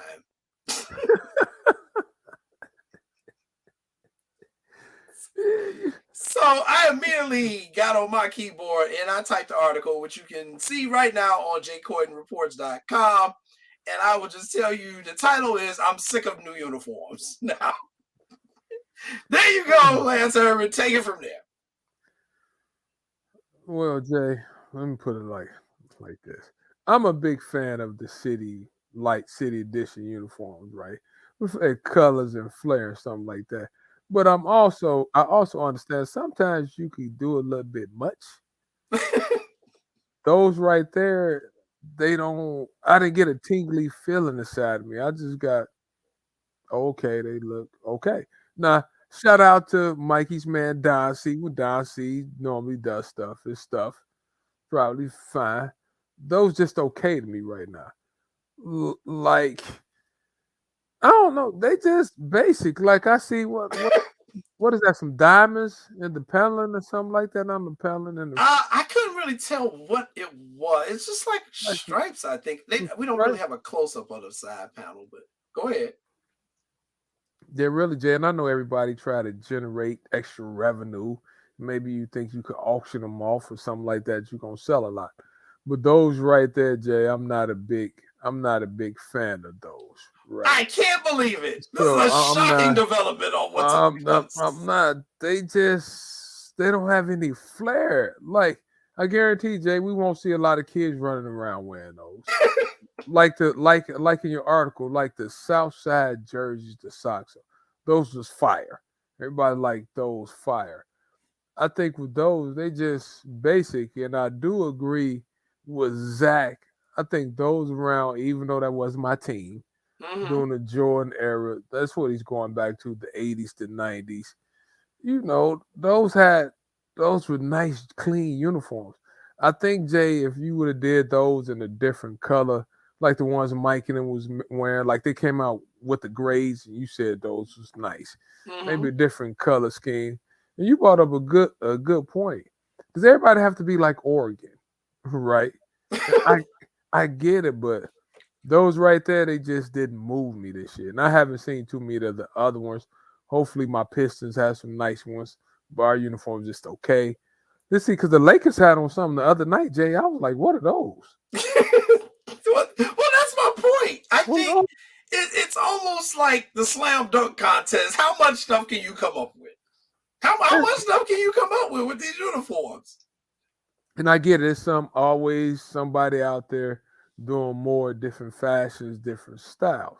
But I'm going to believe it at least. I give you one alternate color. Throw it. All right, but Jay, we seeing like pink and blue and green. Those not your colors. Well, I'm glad you mentioned that. That's because here are 5 of the 6 Bears city editions in the past few years. Here's the photo. The Bulls, right? These are all Bulls, and they're all Zach LaVine too. He's model. He's like the official model. So you got a white one. You got a Columbia blue one. You got a black one with the city flag. You got, I don't know what the other black and gold was. I thought we were in Las Vegas or something. But I saw like, is that brownish? Like there's no. It was like a orange gold. I was like, what color is this? And then there's the one last year, which to me looked like the road uniforms the Bulls wore back with Reggie Theus. So these are like all in the last few years, and it just seems like they're doing this now every year. And you know, it's marketing and it's money involved. But damn, y'all, come on. How many of these things are we gonna do? Jen, I get, you know, the city colors. Okay, I understand that since we pointed out. You want to rep your city. Okay, I'm fine with it. But I think you bring up a good point. Does it have to be every year? I wonder what the volume of sales they having with those cities just in uniform. Are they flying off the shelves and stuff like that? This year's won't. That's not flying, Jay. I would be shocked if it flies off the shelf. Just where the Lakers jerseys would not fly off the shelf, the ones they had on the other day. I just don't know. And Jay, and he go to think, like you said, what are they selling? If the players don't like them, Jay, like the time LeBron and them came out with those sleeves jerseys, the like t-shirt, I was like, those awful. Like they didn't do nothing for me. So with that being said, I don't know, Jay. Sean, what's your take on it? So those are very basic, but I found. See, I was in a dilemma. All right. Okay. With Nike and Kyrie and all this stuff. I know we're getting a little bit. Yeah. But because we're talking about Nike, because remember, Nike is the official sponsor of the NBA. They are. The uniforms, all those stuff, and they got some cool stuff. But you know what? Them terminating their contract or stepping away from Kyrie, people are like, boycott Nike. So luckily, I got a guy. Of course you do. Okay. So I got a guy. So I can continue to get my Nike stuff, and Nike doesn't get any money. I can continue to get Nike shoes. So all the people on Instagram that hit me, got all the Jordans, all right, that are knockoffs, I can buy those. I can buy those now, and I'm not supporting Nike. But I am a Nike whore. I haven't worn anything, any other shoe in Nike since probably early 98, 99. I had a pair of Reebok practice cleats for football, and that's about it. So everything else has been Nike, except for the Under Armour. Okay. Yeah. Because they were the first ones to come out with it. They were the cold weather gear. Yeah. Cold gear. Yeah. Yep. And that's, to this point, this is the best stuff that I've ever had. And I got some more Nike stuff now too. But either that and or get my stuff off of eBay. Because again, Nike doesn't get any money from it. So I found a solution. If you guys want those City Edition jerseys, let me know. I got a guy. We need to talk then. We need to talk. But you know what? Under Armour used to make some good cold weather stuff. Yeah, they did. That's what I wore. That's what I wore when I started playing competitive softball. I was like, this Under Armour stuff is nice. Man, Jay, I'm wearing a pair of Under Armour sweats now. Yep. These things still warm. I had them for like 10 years, and I bought Paula some. We had some in one of the schools we worked at. And she was like, this stuff warming. We all still wear them around the house and stuff. They make some of the best cold weather gear out. I think with the Nike stuff, though, people going to jump and always buy it because it's Nike, right? Most of the time. But City, they struck out with me this year because, see, you would have won that argument. See, you would have won that hands down. I would have won that one. Yeah, I didn't like it. I mean, I still think this was their best one. I'm sorry. I still think the White Sox Southside one with the jersey and then the hat and the script on it. I just think that was an incredible one. And while the Bulls ones are bad, they still ain't the worst. So, you know, what can you say? We know what the worst was. What's your Jay? The Rainbow Sherbet San Diego Padres one. Jay, those are awful. Awful with a capital A. Awful. I bet you they wore those one time and didn't wear them again. Dude, don't forget Boston. Don't forget Boston. Boston's was pretty awful. They're horrible. It was like some yellowish, bluish, yellow, blue. Yeah. Like, come on, y'all. Yellow, Boston blue. Red Sox, and you're wearing blue and yellow and green and orange and black and brown. Right. You all over the place. Yeah. It was supposed to represent the colors of the Boston Marathon is what it was. No, it struck out. Right. Get him out of here. Rung him Get up. him out of here. Get him out of here. Get him out of here. You go grab some bench. Hey, Sean, you know what else I want to ask you, Sean and Jason? What's up with Illinois football now? They got ranked and lost 2 in a row. 2 in a row. We need to call Kendrick Prince. Sean, they were doing good, right? We were talking about win Brown. Saturday. All they had to do was beat Purdue, and they're in the Big Ten championship game. I was talking to the Smoke fellas, like, man, and I was going to mention it to you today. I was like, man, if they win Saturday, I'm like, hey, let's take a trip down to the Big Ten championship game. If you ever been down, I've been in the press box. You know, I would have loved to go. Go get an Airbnb or a hotel and chill. You know, man, because it is beautiful. And you've been in press boxes, I would imagine, Jason, or Lance, if you have as well. Man, they got pizza, they got beer, they got food, they got all kinds of stuff, man. We sit there, just watch the game from the press box, get out on the field, interview people. How did it feel?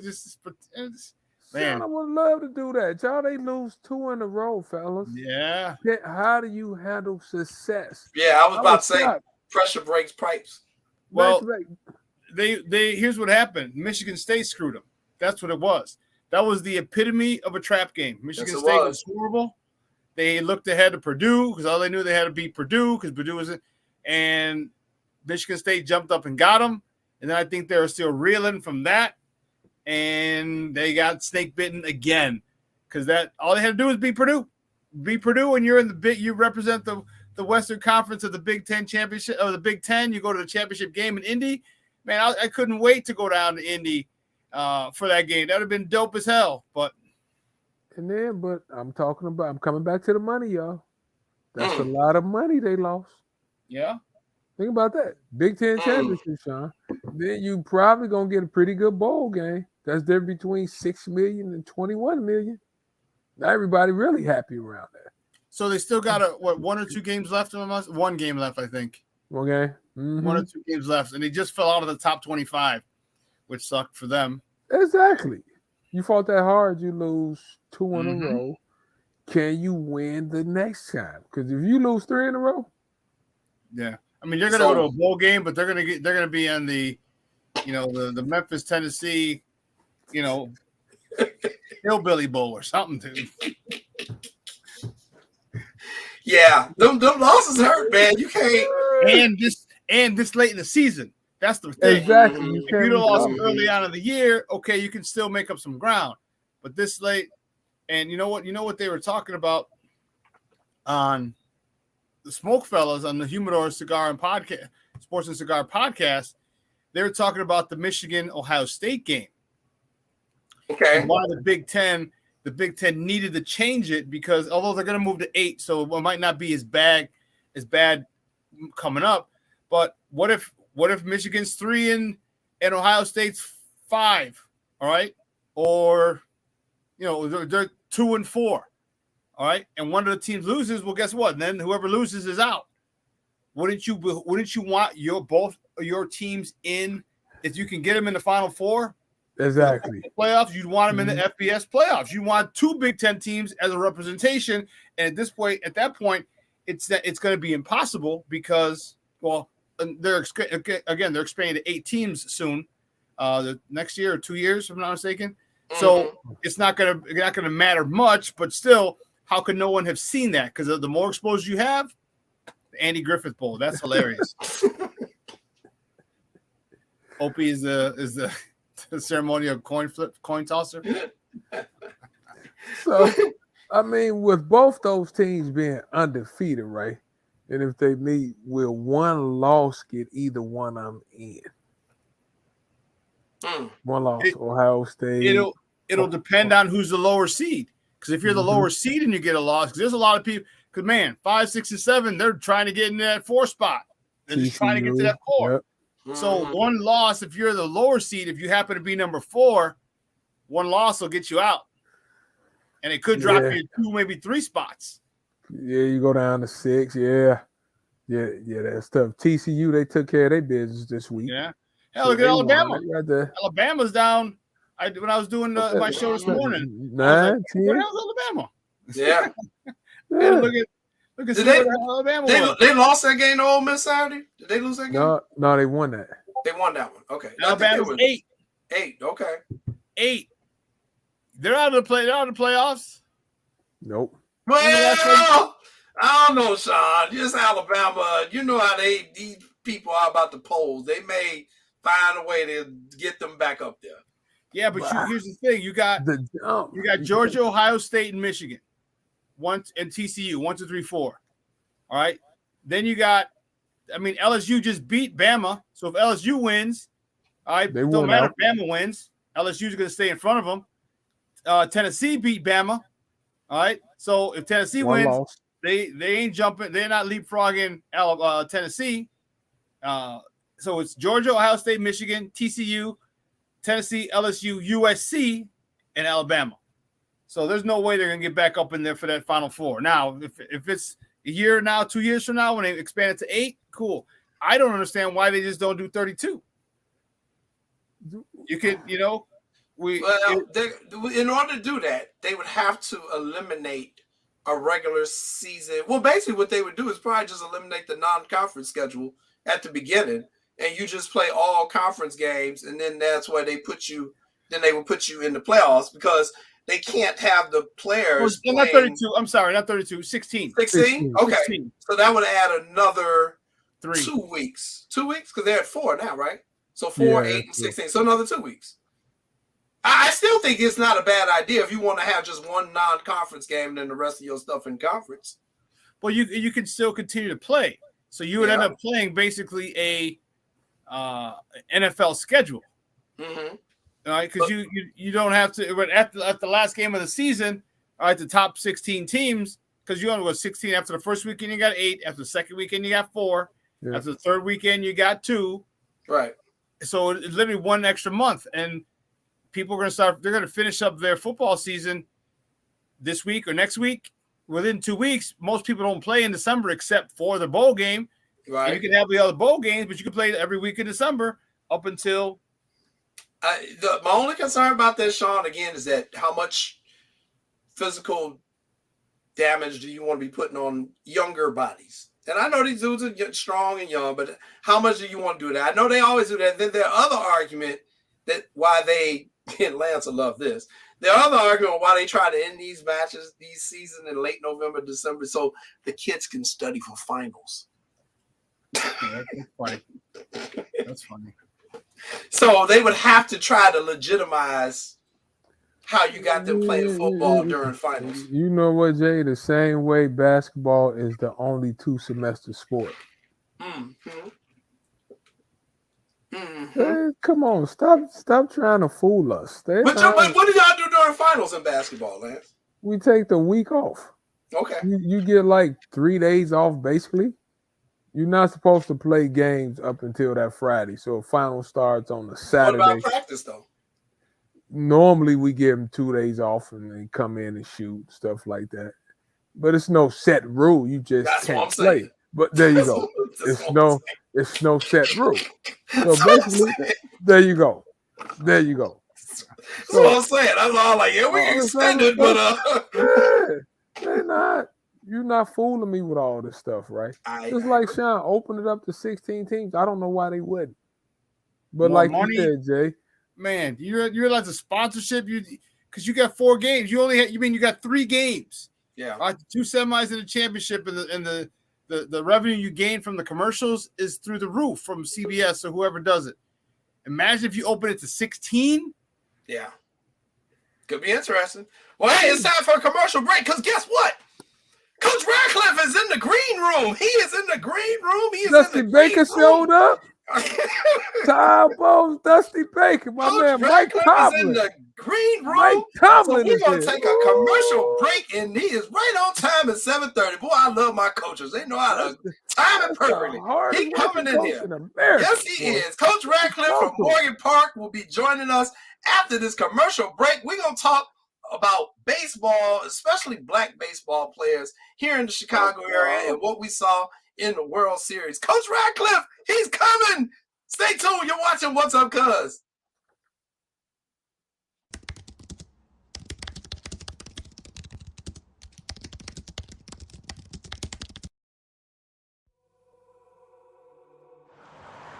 At a time when the news seems as subjective as the partisan politics dividing this country, independent professional journalism has become the resource people need to get the honest and accurate information for their lives. That's why I created JQuinnReports.com. As a born and raised Chicagoan, I know this city better than anyone. So my investigative stories are all original, and they'll go deeper to expose the truth by using information obtained from public information databases and in-depth interviews with the movers and shakers. My future stories will introduce you to people and businesses who are changing the world, not just Chicago. My missing person stories will spotlight those who you don't hear about in the mainstream media who are often overlooked. If you want to hear my personal views on things around the world, check out my blog site, which is based off of factual information on my life experiences. There's also past episodes of my weekly sports podcast show, What's Up, Cuz, that I host with my real-life cousin, Lance Irvin. So if you're looking for all this information and more, check out jcoinreports.com and follow me on Twitter at jcoin.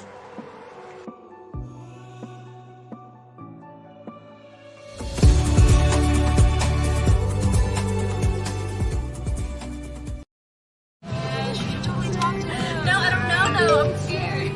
I mean, you're so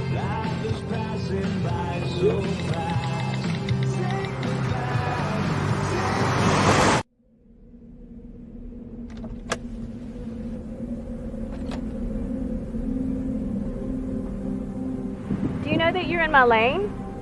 No, not at all. Are you not paying attention? Are you texting? I was just checking in with my mom. I was telling her that I thought we'd be home by 6. It's okay. There's enough time. Just pay attention. I'm not even halfway through my text. There's no way. I'm not even going to look up. My babies are in the car. You have to pay attention. It's just supposed to be a quick text. I'm so sorry.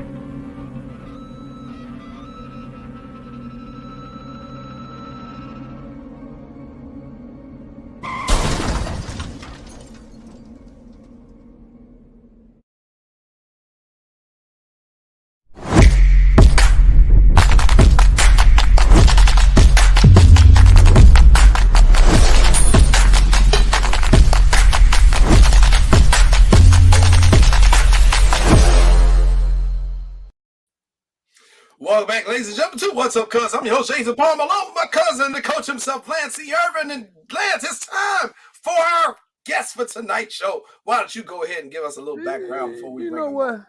This coach right here, Jay, we've been trying to get him on for a year or two. Yeah, I called him. We were supposed to have him on last week. Stuff didn't work out. I was a little slow. So I called him earlier and asked him if he could come on. He's one of the best all-around coaches I know, Jay. One thing about Ernest Radcliffe, a.k.a.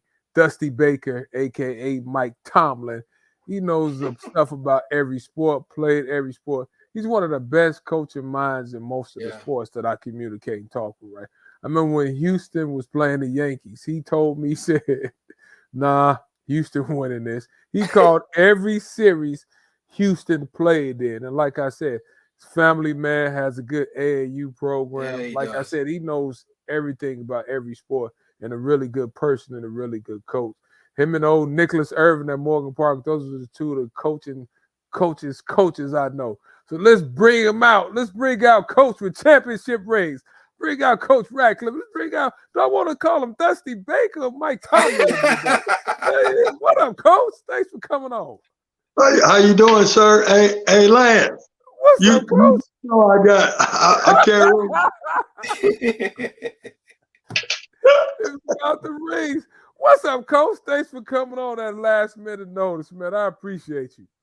How you doing? How you doing, sir? Thank you for having me. I truly appreciate being on the podcast. Actually, one of my former players just called me and was like, Coach, my uncle, he does something in your production company and everything. So he had called me and said, man, I heard that you was going to be on the show. And I told him, yeah. So I truly appreciate you all allowing me to be on here. Coach, that was my guy, Mondo.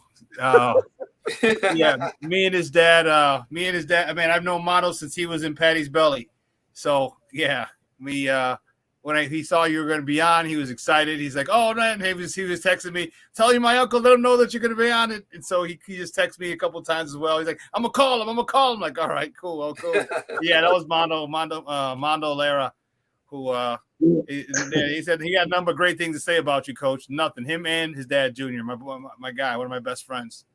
Man, Armando is my man. He played with me. At one point, I was with the Cubs RBI, so I got a chance to meet him through Cubs RBI. He played for me many years. A hell of a catcher and everything, and I truly appreciate his body of work and his commitment to the game. And he still is coaching. He still is coaching right now at this time. Yeah, you know. Love it. Well, Coach, thank you so much for joining us, and we just want to kind of jump right into some topics here. The World Series just concluded. The Astros, World Series champs, Dusty Baker finally gets that managerial World Series win. And one of the big stories, in addition to Dusty getting that win, Coach, was that this was the first World Series in I don't know how long where there were no African-American players on either team. I know we've done a lot to try to address this, and there's a lot still going on, but what were your thoughts on that situation when you saw that? Well, a couple of things. Believe it or not, let's get this clear. African Americans are playing all over the country at a high level. So that is not the issue. They're playing at a high level. They're playing. They said they didn't play in Chicago. They are playing here in Chicago. They play at all the top high schools. I run the show travel baseball program. You got a White Sox A's program. You got, a lot of programs around that have African Americans playing. They're in Georgia, all over the country playing. So to see that, and then you coaching your ball players, and then I got two sons that's playing collegiate baseball right now, and they're at Southern University at in SWAC Division I. And then I had a son, Ken Ratcliffe, that was drafted out of Morgan Park High School by the Texas Rangers. So in my household, just in my household alone, we talk about this all the time. Man, Dad, you think I'm gonna get a shot and all this? And I just tell him, you gotta continue to grind. God is he already got your steps ordered. All you gotta do is continue to grind and do what you gotta do, and we're gonna help you as much as possible. There are a lot of African. The key to all of this is not that they just playing the game, but that we have to have guys in the front office. We have to have general managers. We have to have pro scouts. We have to have people in marketing, all that. So we got our college coaches, got to be African-American college coaches. So it's our responsibility as African-American or people who play baseball to try to encourage our young people to try to get into those positions. Now, I had the distinct honor to do something this weekend. I was in Charlotte, North Carolina. I've never been to the Buck O'Neil Symposium. If you all look this up later, because I don't want to stay on it too long, the Buck O'Neil Symposium was built by Buck O'Neil, who was a legendary, he's a Hall of Famer for the Negro Leagues.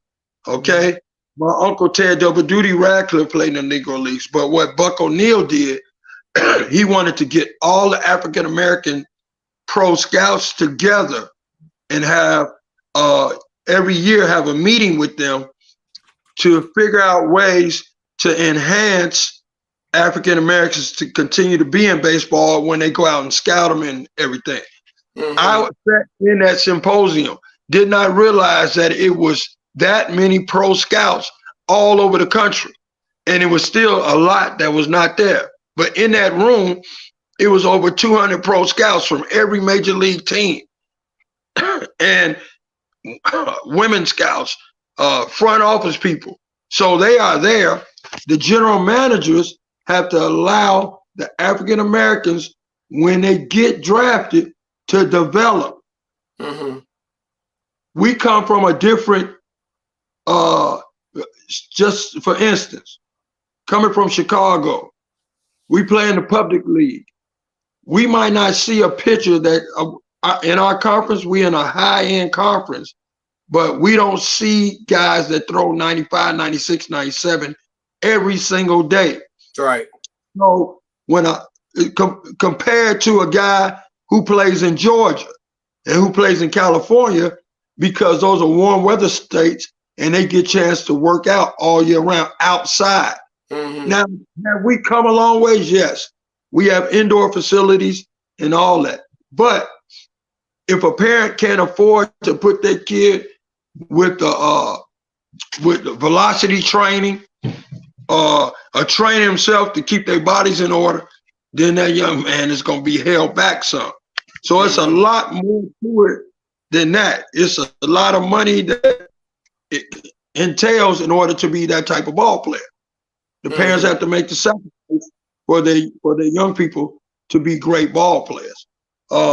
So I think there is going to be a steady push for that. If you look at this year's draft, 5 out of the top 10 guys that were taken in the first round were African Americans. Yep.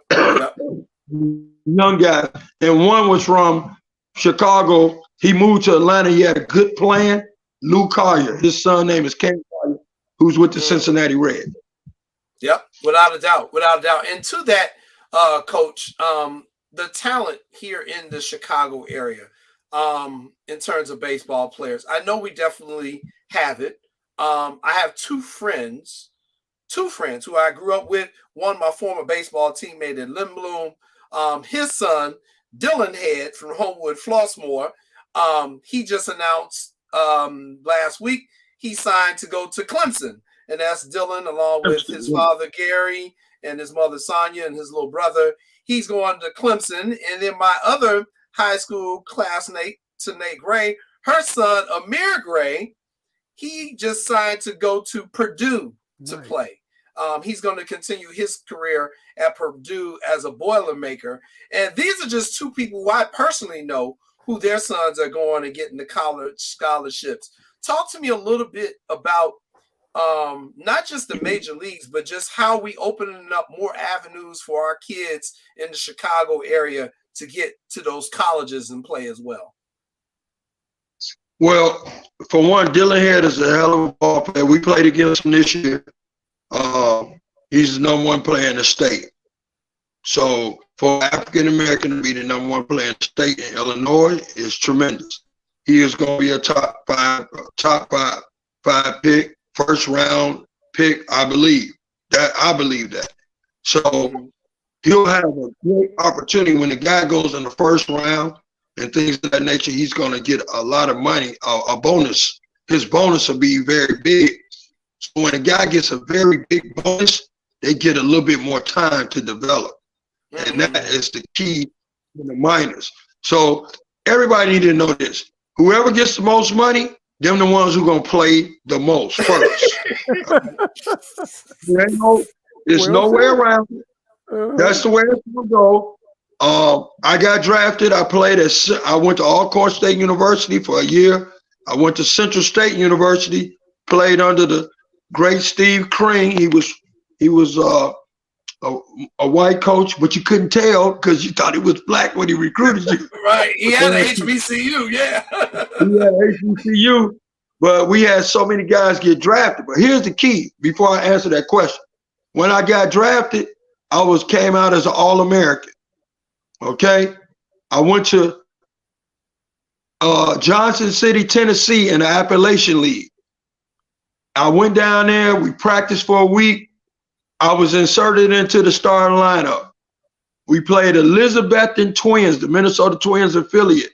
I went 2 for 3, and I had an RBI and a double. I still got my newspaper clipping. So I'm thinking I'm doing something big. My manager calls me in the office Dan Radisson. And this is why I'm telling y'all this. He said, he said, Ernie, you can only play on the weekends. We just signed our second round pick and he makes more money than you and he has to play. That was his exact words, my right-handed guy. And that's where a lot of people don't understand about playing big league baseball or playing in the minors or just in basketball, anything big. Whoever makes the most money, they get the first opportunity first. And when your number is called, you have to produce. So if you get one at bat, you better get a hit. And then you got to continue to do that until you can break in that lineup. So Dylan Head is going to have a great opportunity to be a big league ball player because he's going to get millions of dollars if he goes in the first round, and he's going to get 6 years to develop. You understand what I'm saying? So for us as coaches, if we coach it, it's our responsibility to get every one of our players in the school. Mm-hmm. Even if they play with the White Sox Ace, they play with the show, they can play with top tier, all that. But if I'm the high school coach, I still got to make sure I get on the phone and I call around. I put them in showcases. I do videos. I send that out. The number one thing I got to do is make sure they can open the mail. And what I mean about opening the mail is, it's going to come a time, and Lance know this. Top player, everybody recruiting them. The first thing they're going to say is, what's your grade point average? And if the grade point average can't match the institution or the NCAA requirements, then he falls by the wayside. So that's the reason Dylan Head is going to get a big thing, and the other my man from Purdue is because they took care of their books. That's the first thing they got to do. And then you work on your craft. So that's the way it goes. Books first, work on your craft. You got to outwork everybody. Your parents got to, instead of buying Jordans, put that money into your training and make tremendous sacrifices if you want to be a Division I ball player or collegiate ball player, or if you have aspirations of being a professional ball player. And I think that's a good point, Coach, because, you know, both of these young men, they benefit. They're coming from two-parent homes. They're coming from two-parent loving homes. They're coming from two-parent homes where both of the parents are also highly educated and also have the financial resources, like you just said, to be able to put that money back into their children's athletic dreams. So I really appreciate you saying that point. I know. See, that's the one reason I wanted to have Coach on, because Coach educated in so many things. But Coach, how do you find time? Because stuff he just said, Jay, I actually seen Coach do it. Like, Coach have his phone to his ear, and I'm like, Coach, who you talk to? College coach, who you talk to? So it means something when you could put your kids in school. How hard is that, Coach, doing that with your family? And you not only do baseball, Coach, you do football. Talk some about your football program too. That's why I wanted to have you on the show. Talk about see, there you go again. See, he got showing off that Wolfpack gear, Coach. We ain't mad at you. Talk to us about the Wolfpack a little bit, Coach, and how you always helping kids. Well, after I finished playing professionally, I started working at the YMCA. I didn't start right away, but I was at the Y, and I started football in 1997. I played at Harlan. I played at Mendel High School, and I transferred and went to Harlan, and I was the quarterback at Harlan High School. And you know, I always loved football, and I started in 1997. And Coach Ronnell Morgan, my right-hand man, and Coach Hill, and them all came aboard, and we just kept plugging along. We started in the CPS program. At the time, the great J.W. Smith gave me my first opportunity to coach in league play by allowing an independent team come into the Chicago Public League, and then we had to get up under their rules.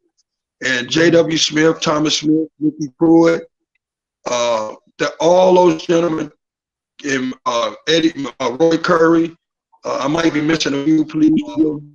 Gave us the opportunity to do Wolfpack football. And I just did not know that it was going to blossom like it is. And everything is because of my wife, Tanya Radcliffe. She's the main figure of all that. So we started out in 1997 with 20 guys. Now we got 220 kids in the program. Levels from 6 to 13. 6, 7, 8, 9, 10, 11, and 12, and 13s. Can't do it without volunteers. We got great volunteers, great team moms, great coaching staff. We got a lot of, at this time now, we're seeing a lot of guys that we coach coming back to coach. And then we're seeing a lot of parents bringing their sons. When they came through our program, now their sons are coming into the program. And we teach the fundamentals. We got guys all over the country playing in football. We just looked it up. We got the Big Ten covered. I got guys at Illinois, the MAC.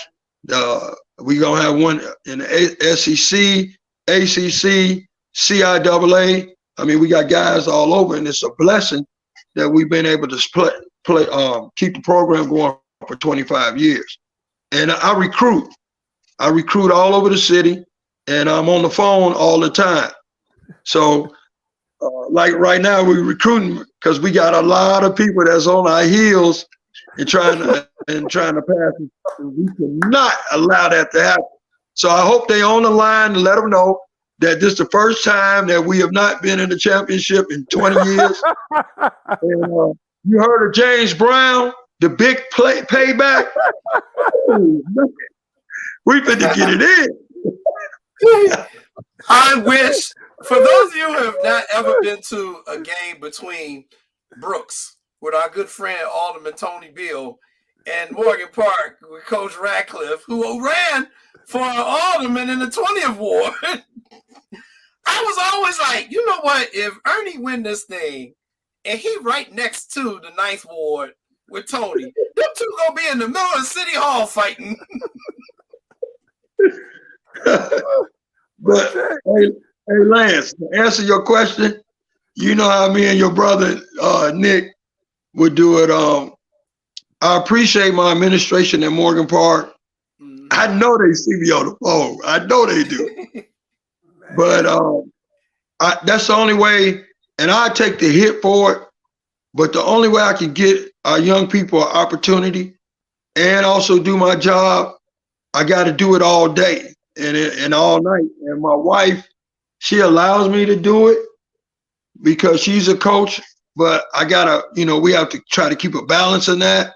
And sometimes it's not balanced. It's more sports than anything. And just luckily she's a coach and she understands the body of work that we both are trying to do. And then all our children were athletes. So that's the only reason why that works out. If it was any way different, I'll probably be divorced. but Coach, I got to ask you this real quick too. So we're talking about Houston Astros playing the Yankees. And I can't remember if they was down 2 or up 2. And you told me the series was over with. You said Houston was going to win. What made you know and understand the series was over with? It was 2-0 when you asked me that. And I figured out who it was 2-0, and they had their 2 guys going to it. Houston had their 2 guys, and Houston can hit.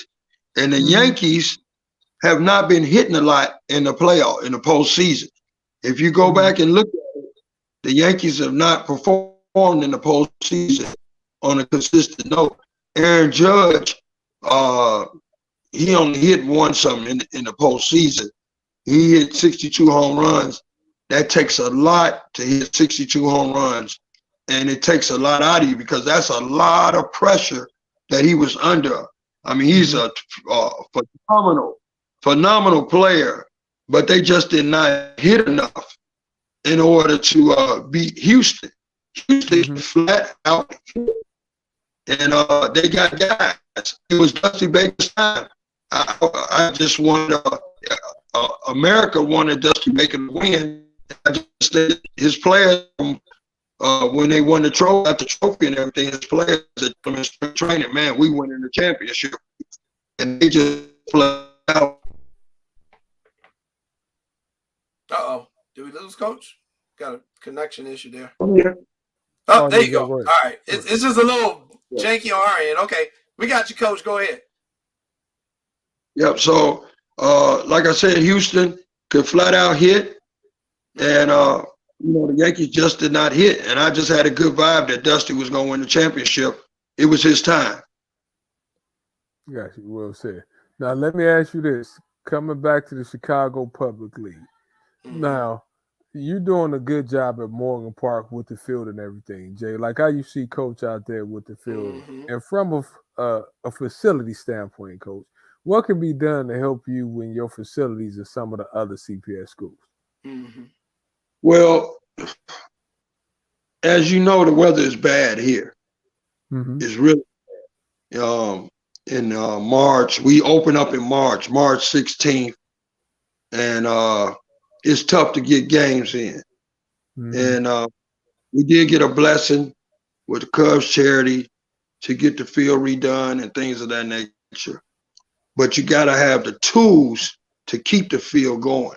And, the lack of resources have allowed me not to get that field up to par. Excuse me.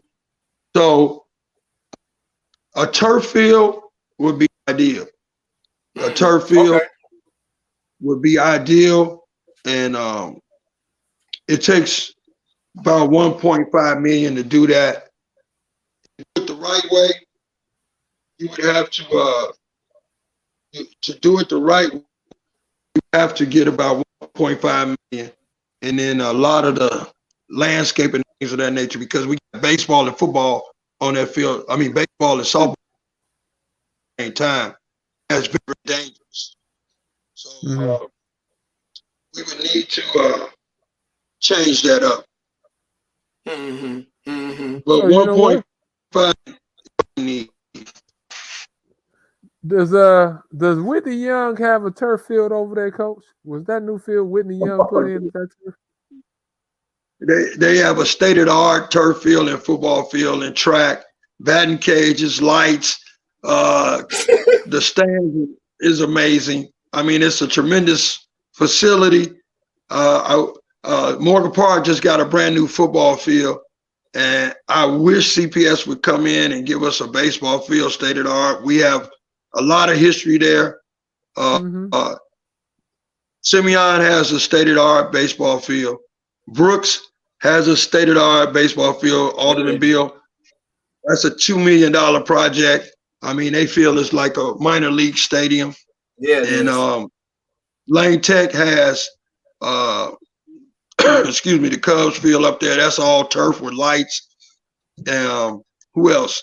I mean, and all the teams up north play at Kerry Wood Stadium, so they never get rain.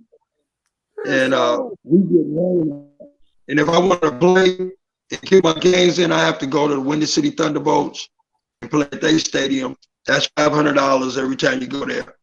And then if I want to go to Chicago State sometimes, that's $250 an hour to rent their facility. Plus you got to have outside bathrooms in there, so that price can go up and everything. So if somebody wanted to bless Morgan Park and give us 1.5 million or whatever, that would be great. I got a project that possibly be happening in the next year. I don't want to say, in the next year, I don't want to say it, but if I had that, we would never get off the field. I heard that. And it's so if somebody wants to donate, they need to donate in that, because youth sports saves lives. It does. And I think that really is a key. What you and other coaches are doing is that you're keeping these kids out of harm's way. Idle mind is a devil's playground, and you all are keeping them on a good path by doing what you're doing. And, you brought up something that was getting ready to be my next question anyway, when you said about Chicago State's facility. For those of you who don't know, Chicago State facility was built a few years ago. Illinois taxpayers paid for it. And then the administration in Chicago State, along with their board of trustees, who I have a huge personal beef with on the decision that they made to eliminate the baseball program there a couple years ago. I spoke with Alderman Beal on the record about this a few months back. I just want to get your thoughts on when they made that decision to get rid of that baseball program right there in the heart of the South Side, 5 minutes from your school. What were just your personal thoughts about the decision, and were you informed that they were even considering getting rid of the baseball program? We heard about it. We heard that they were going to do it. 35 ball players were displaced. That's heartbreaking. The coach lost his job. So now he can't feed his family. And the biggest thing is that's a brand new state-of-the-art baseball field that's not being used on a consistent basis. And it was another outlet for inner city ball players to have an institution to go to play, and or people around the state of Illinois to have an institution to go and play baseball. And a lot of dreams were canceled out because that program was dismantled, and that's heartbreaking to see that.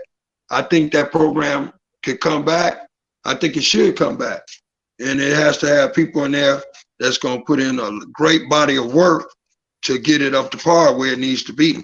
There's no way that a field like that and all these players that's in Chicago or the surrounding areas should not be at that school and playing for Chicago State with that beautiful field.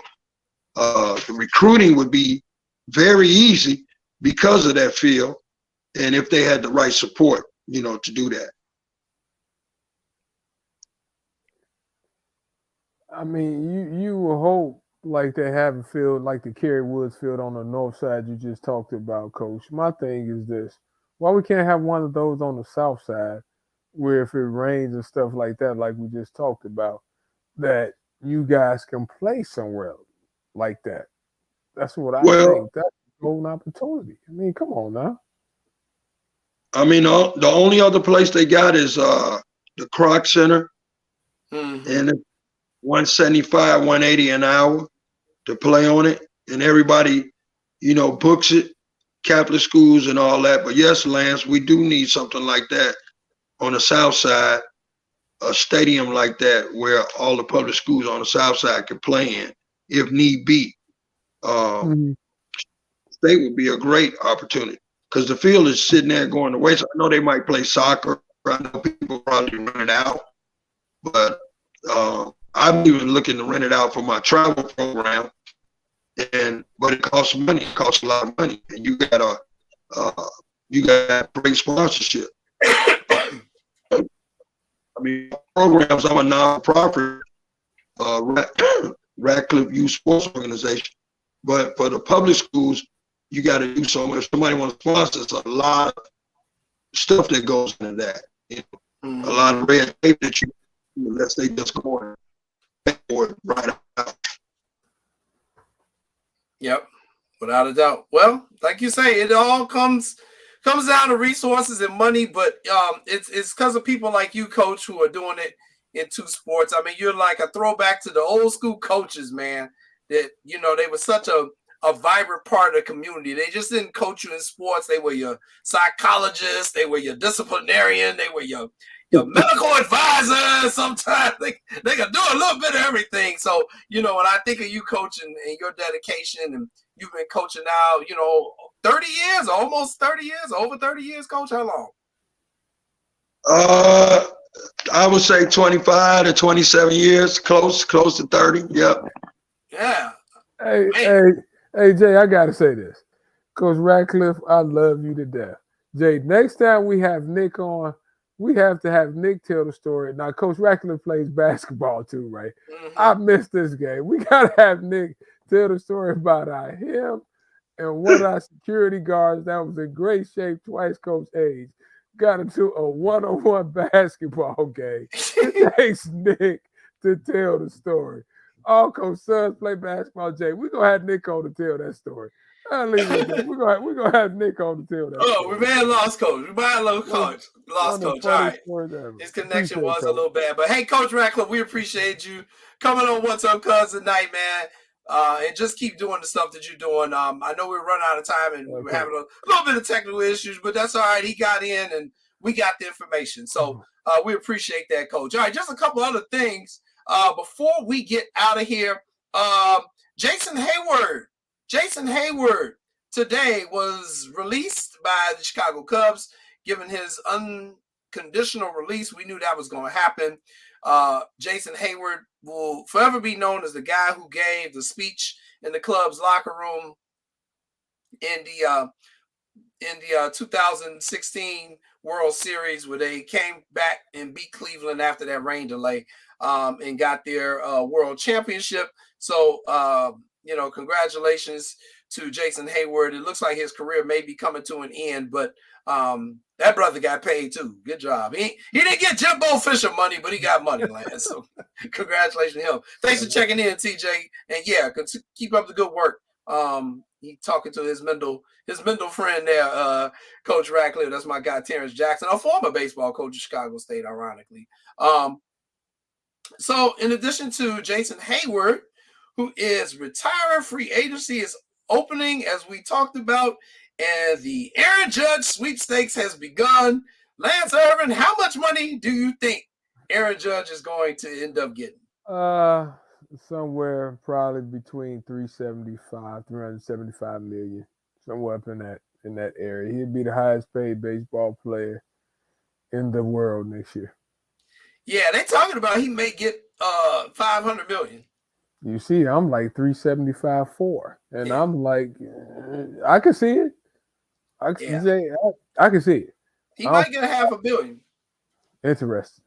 That's what I said. I can't say I would pay him that because I'm kind of like Coach. I'm kind of like Coach. I look at what you do in the playoffs. regular season. I want to see what you do in the playoffs. I don't care what sport it is. Show me what you do in the playoffs. If you can do it in the playoffs, then you're worth it. So that's a great point. He said. See, that's why we got to have Coach back on too. We're gonna have Coach back on next time for a little bit longer. Yeah. So we need to talk about that. And then unfortunately. Oh God! This news this morning really tore me apart. That is. University of Virginia, 3 football players murdered by a fellow classmate on a charter bus. The students were coming back from a class field trip in Washington, D.C. We don't know all the details yet. There's been a bunch of rumors on what was going on, that these guys had history, whatever. We don't know, but there's no excuse for 3 young brothers in college to be murdered on a bus at their college, a college that they represent by putting their bodies on the line on the football field out there at the University of Virginia. Loss was Deshaun Perry on your left, Lavelle Davis Jr. in the center, and Devin, sorry, I'm not getting his last name to come up for me there. I'm sorry. But these 3 brothers lost their lives earlier this morning out there in Virginia. And it was really heartbreaking. And also because we were planning on having former Chicago Bear Thomas Jones on this show tonight. He is a University of Virginia graduate. And he was going to come on tonight to talk about his show that's currently on Amazon, Life After, a great show. I suggest you all tune in.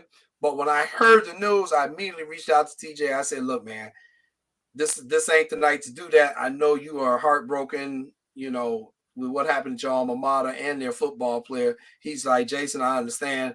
Yeah, let's reschedule. So we're going to bring Thomas on next week. I think we should be set. If he's not going out there for the memorial services or something, we're probably going to have Thomas Jones on next week or maybe the week after that. But he is coming on. He does want to talk about his show. And in addition to Thomas coming on, we're also going to have former King College Prep football player and former Kansas City Chief and Super Bowl champion Jeff Allen. Jeff Allen will be on as well. So, but that news broke my heart when I heard it this morning, Lance. Jay, you send your kids off to college, you send them off to learn and come back home being better people, better men and women. And I was saddened when I read that story. I couldn't believe it, especially teammates. And this gun violence has to stop, Jay. Like, every time it seems like you turn your head or you blink, someone is getting shot. And I just want to say a prayer for those young men, their families and stuff like that. I can't fathom or believe what their parents are going through. So just say a prayer for their family and stuff like that. So yeah, just a terrible tragedy out there at the University of Virginia in Charlottesville, Virginia. So man, that was really a tough one. So once again, a reminder just before we get out of here, Sunday, November 20th, this Sunday at 11 o'clock a.m., we will be at Output Sports Bar and Lounge for a Chicago Bears viewing party sponsored by the good people at Miller Lite. Bears and Falcons will kick off at 12. Lance will be there. I will be there. Sean will be there. Maya will be there. Lakina will be there. All the Smoke Fellas will be there. Lamar will be there. Everybody going to be there. So y'all come on out. Meet the Sports Zone Chicago family. Have a couple of drinks with us.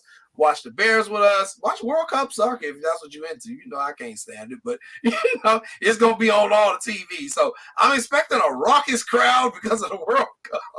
And then you got Bears fans, and this is going to be a very interesting dynamic. I got soccer people and football people all in one establishment with liquor. Jay, shout out. I will go ahead. Go ahead. Let me let the super back go. He's saying something important. Go ahead. Sorry, we have the back room, so it'll just be us, and they got the big screen in the front with the rest of the bar is where they're going to have the Bears as well as the World Cup games because that's the first day that of the World Cup opening. So there'll be games there. Like I said, they start at 3. I'm not sure what time they open. I think they might open at 9 or 10. Okay. So I suggest you get there people to get there at 11 or before 11. Sit down and have some wing. I'm telling you, these are the best wings in the city. Man, I'm telling you. Gonna be there at 9 now. See, a couple of things. I was gonna hit on those wings before I close, right? Couple of things. Hopefully, either next week or the week after, we have Simeon men's basketball coach Robert Smith on the show. Then next week, basketball season starts in the Chicago Public League on Monday. We have the Whitney Young Dolphins playing the Kenwood Broncos on DePaul campus the 21st. But now let me talk about these wings, super back and my cousin Jason. If these wings are not as fire as you two are talking about, I'm not coming back on this show. I'm telling you. And you think it's going to be a lot of people that St. Rita and Mount Carmel game? We get everybody on the south side to chase yo ASS out of the show, Sean. That's all I'm going to say. These wings better be good. Hey. I don't have nothing else to say. I'm shutting it down. Give me my theme music while I head on out of here. Hey, you can't leave yet. We still got more announcement. So you say Whitney Young in Kenwood. No, that's Monday, November 21st at DePaul. At DePaul campus. At Wintrust or which one? No, at DePaul campus. I think it's the McGuff. I can't think of the name. Oh, where the women's play. Women's team play. Them right on campus. The varsity at 8, JV should be at 6:30. So they opened in the season playing each other? Yeah. No warm up into it. Y'all just gonna jump right into the damn rivalry, huh? Same way Mount Carmel jumped in with St. Rita. This is true. We're gonna see. We're gonna see that there's no hide. Like Shaw said, it's Division I players out here. We're gonna see. We're gonna have to keep Mike and Ty separated this year too. Well, sometimes people just don't like each other. Sometimes you need that. Sound like everybody can't sing Kumbaya. Like you need some heated rivalries. Definitely need heated rivalries because some people just can't stand, and their whole being just bothered. Just them drawing breath annoys the shit out of you, and that's like Sean did, like Cubs fans, like Sean did Lynch the other day, the first week of the season. They didn't even speak. They just like couldn't even talk to that dude. I couldn't even look at him. We started fighting. I was like, you need some of those rivalries. Oh God! I didn't even think I said what's up. I was just like. Couldn't even say what's up. Wow, this is gonna be great. And also on that day, Monday, November the 21st, let's not forget the street tribute to Ben Wilson, which will take place on 78th and Eberhard. The ceremonial street sign will be unveiled. I believe it's at 11 o'clock a.m. on Monday, November 21st, 78th and Eberhard. So a lot going on, and we will close the show. My cousin mentioned it earlier. I just want to say thank you to the IHSA and to all my fellow volleyball referees who I got the pleasure to work with this weekend. There are over 1,300 volleyball referees in the state of Illinois for IHSA, and I was fortunate enough to be one of the 16 selected to work at the classes 1A, 2A, 3A, and 4A state finals this past weekend at Redbird Arena. Look at your cousin, boy. Look at me. Ahead, cuz. Boy, I'm looking like money, ain't I? Oh, I'm having a proud older cousin mama right Boy, here. look at me. You. And that girl could jump too, by the way. Oh, stop that.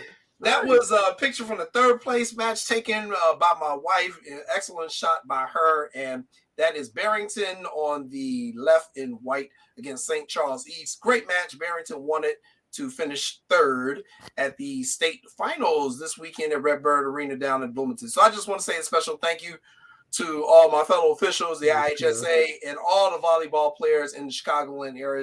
Illinois has got some of the best high school volleyball in the country.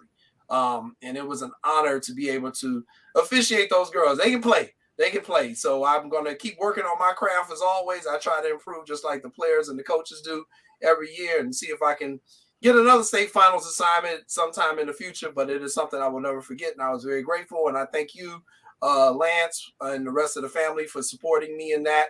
And also Sean and Maya and the Sports Zone Chicago family, everyone who sent me a congratulations for being selected. So it was a really good weekend for the family. So until next Monday, where Sean will either be here celebrating like crazy or he going to be crying after this St. Rita Mount Carmel game. And woo, it's going to be interesting. Going to be interesting. Hope I don't get thrown in jail if it goes the wrong way. And remember, next week's show will be a taped edition because, as we just mentioned, we do have Whitney Young and Kenwood playing. Lance will be covering that, but we will have a show. It will be recorded, but you can expect a good show from us next week. Even though it's going to be recorded, we still going to bring the heat. So for my partner, Lance Irvin, for Sean Sierra, and everyone here at Sports Zone Chicago, my name is Jason Palmer. We appreciate you for tuning in. Tune in next week where we're going to have one hell of a show. Simeon head coach Robert Smith getting ready to go into his last season as he is retiring. He done had enough of y'all badass children. Be fun to have Coach Robert Smith on. And then Thomas Jones, former Chicago Bears running back. He's going to come out and talk about his great show. So check it out on Amazon Prime. All right. See everybody next week. Peace.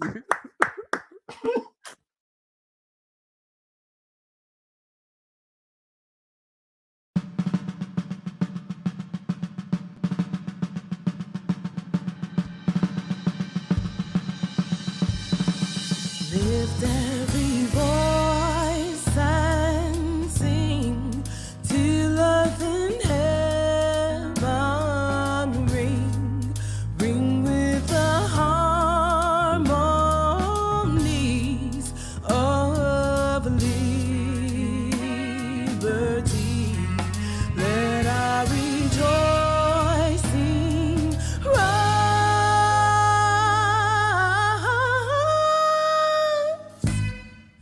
High as the listening skies, let it resound loud as the rolling sea. Sing a song full of the faith that the dark past has taught us. Sing a song full of the hope that the present has brought.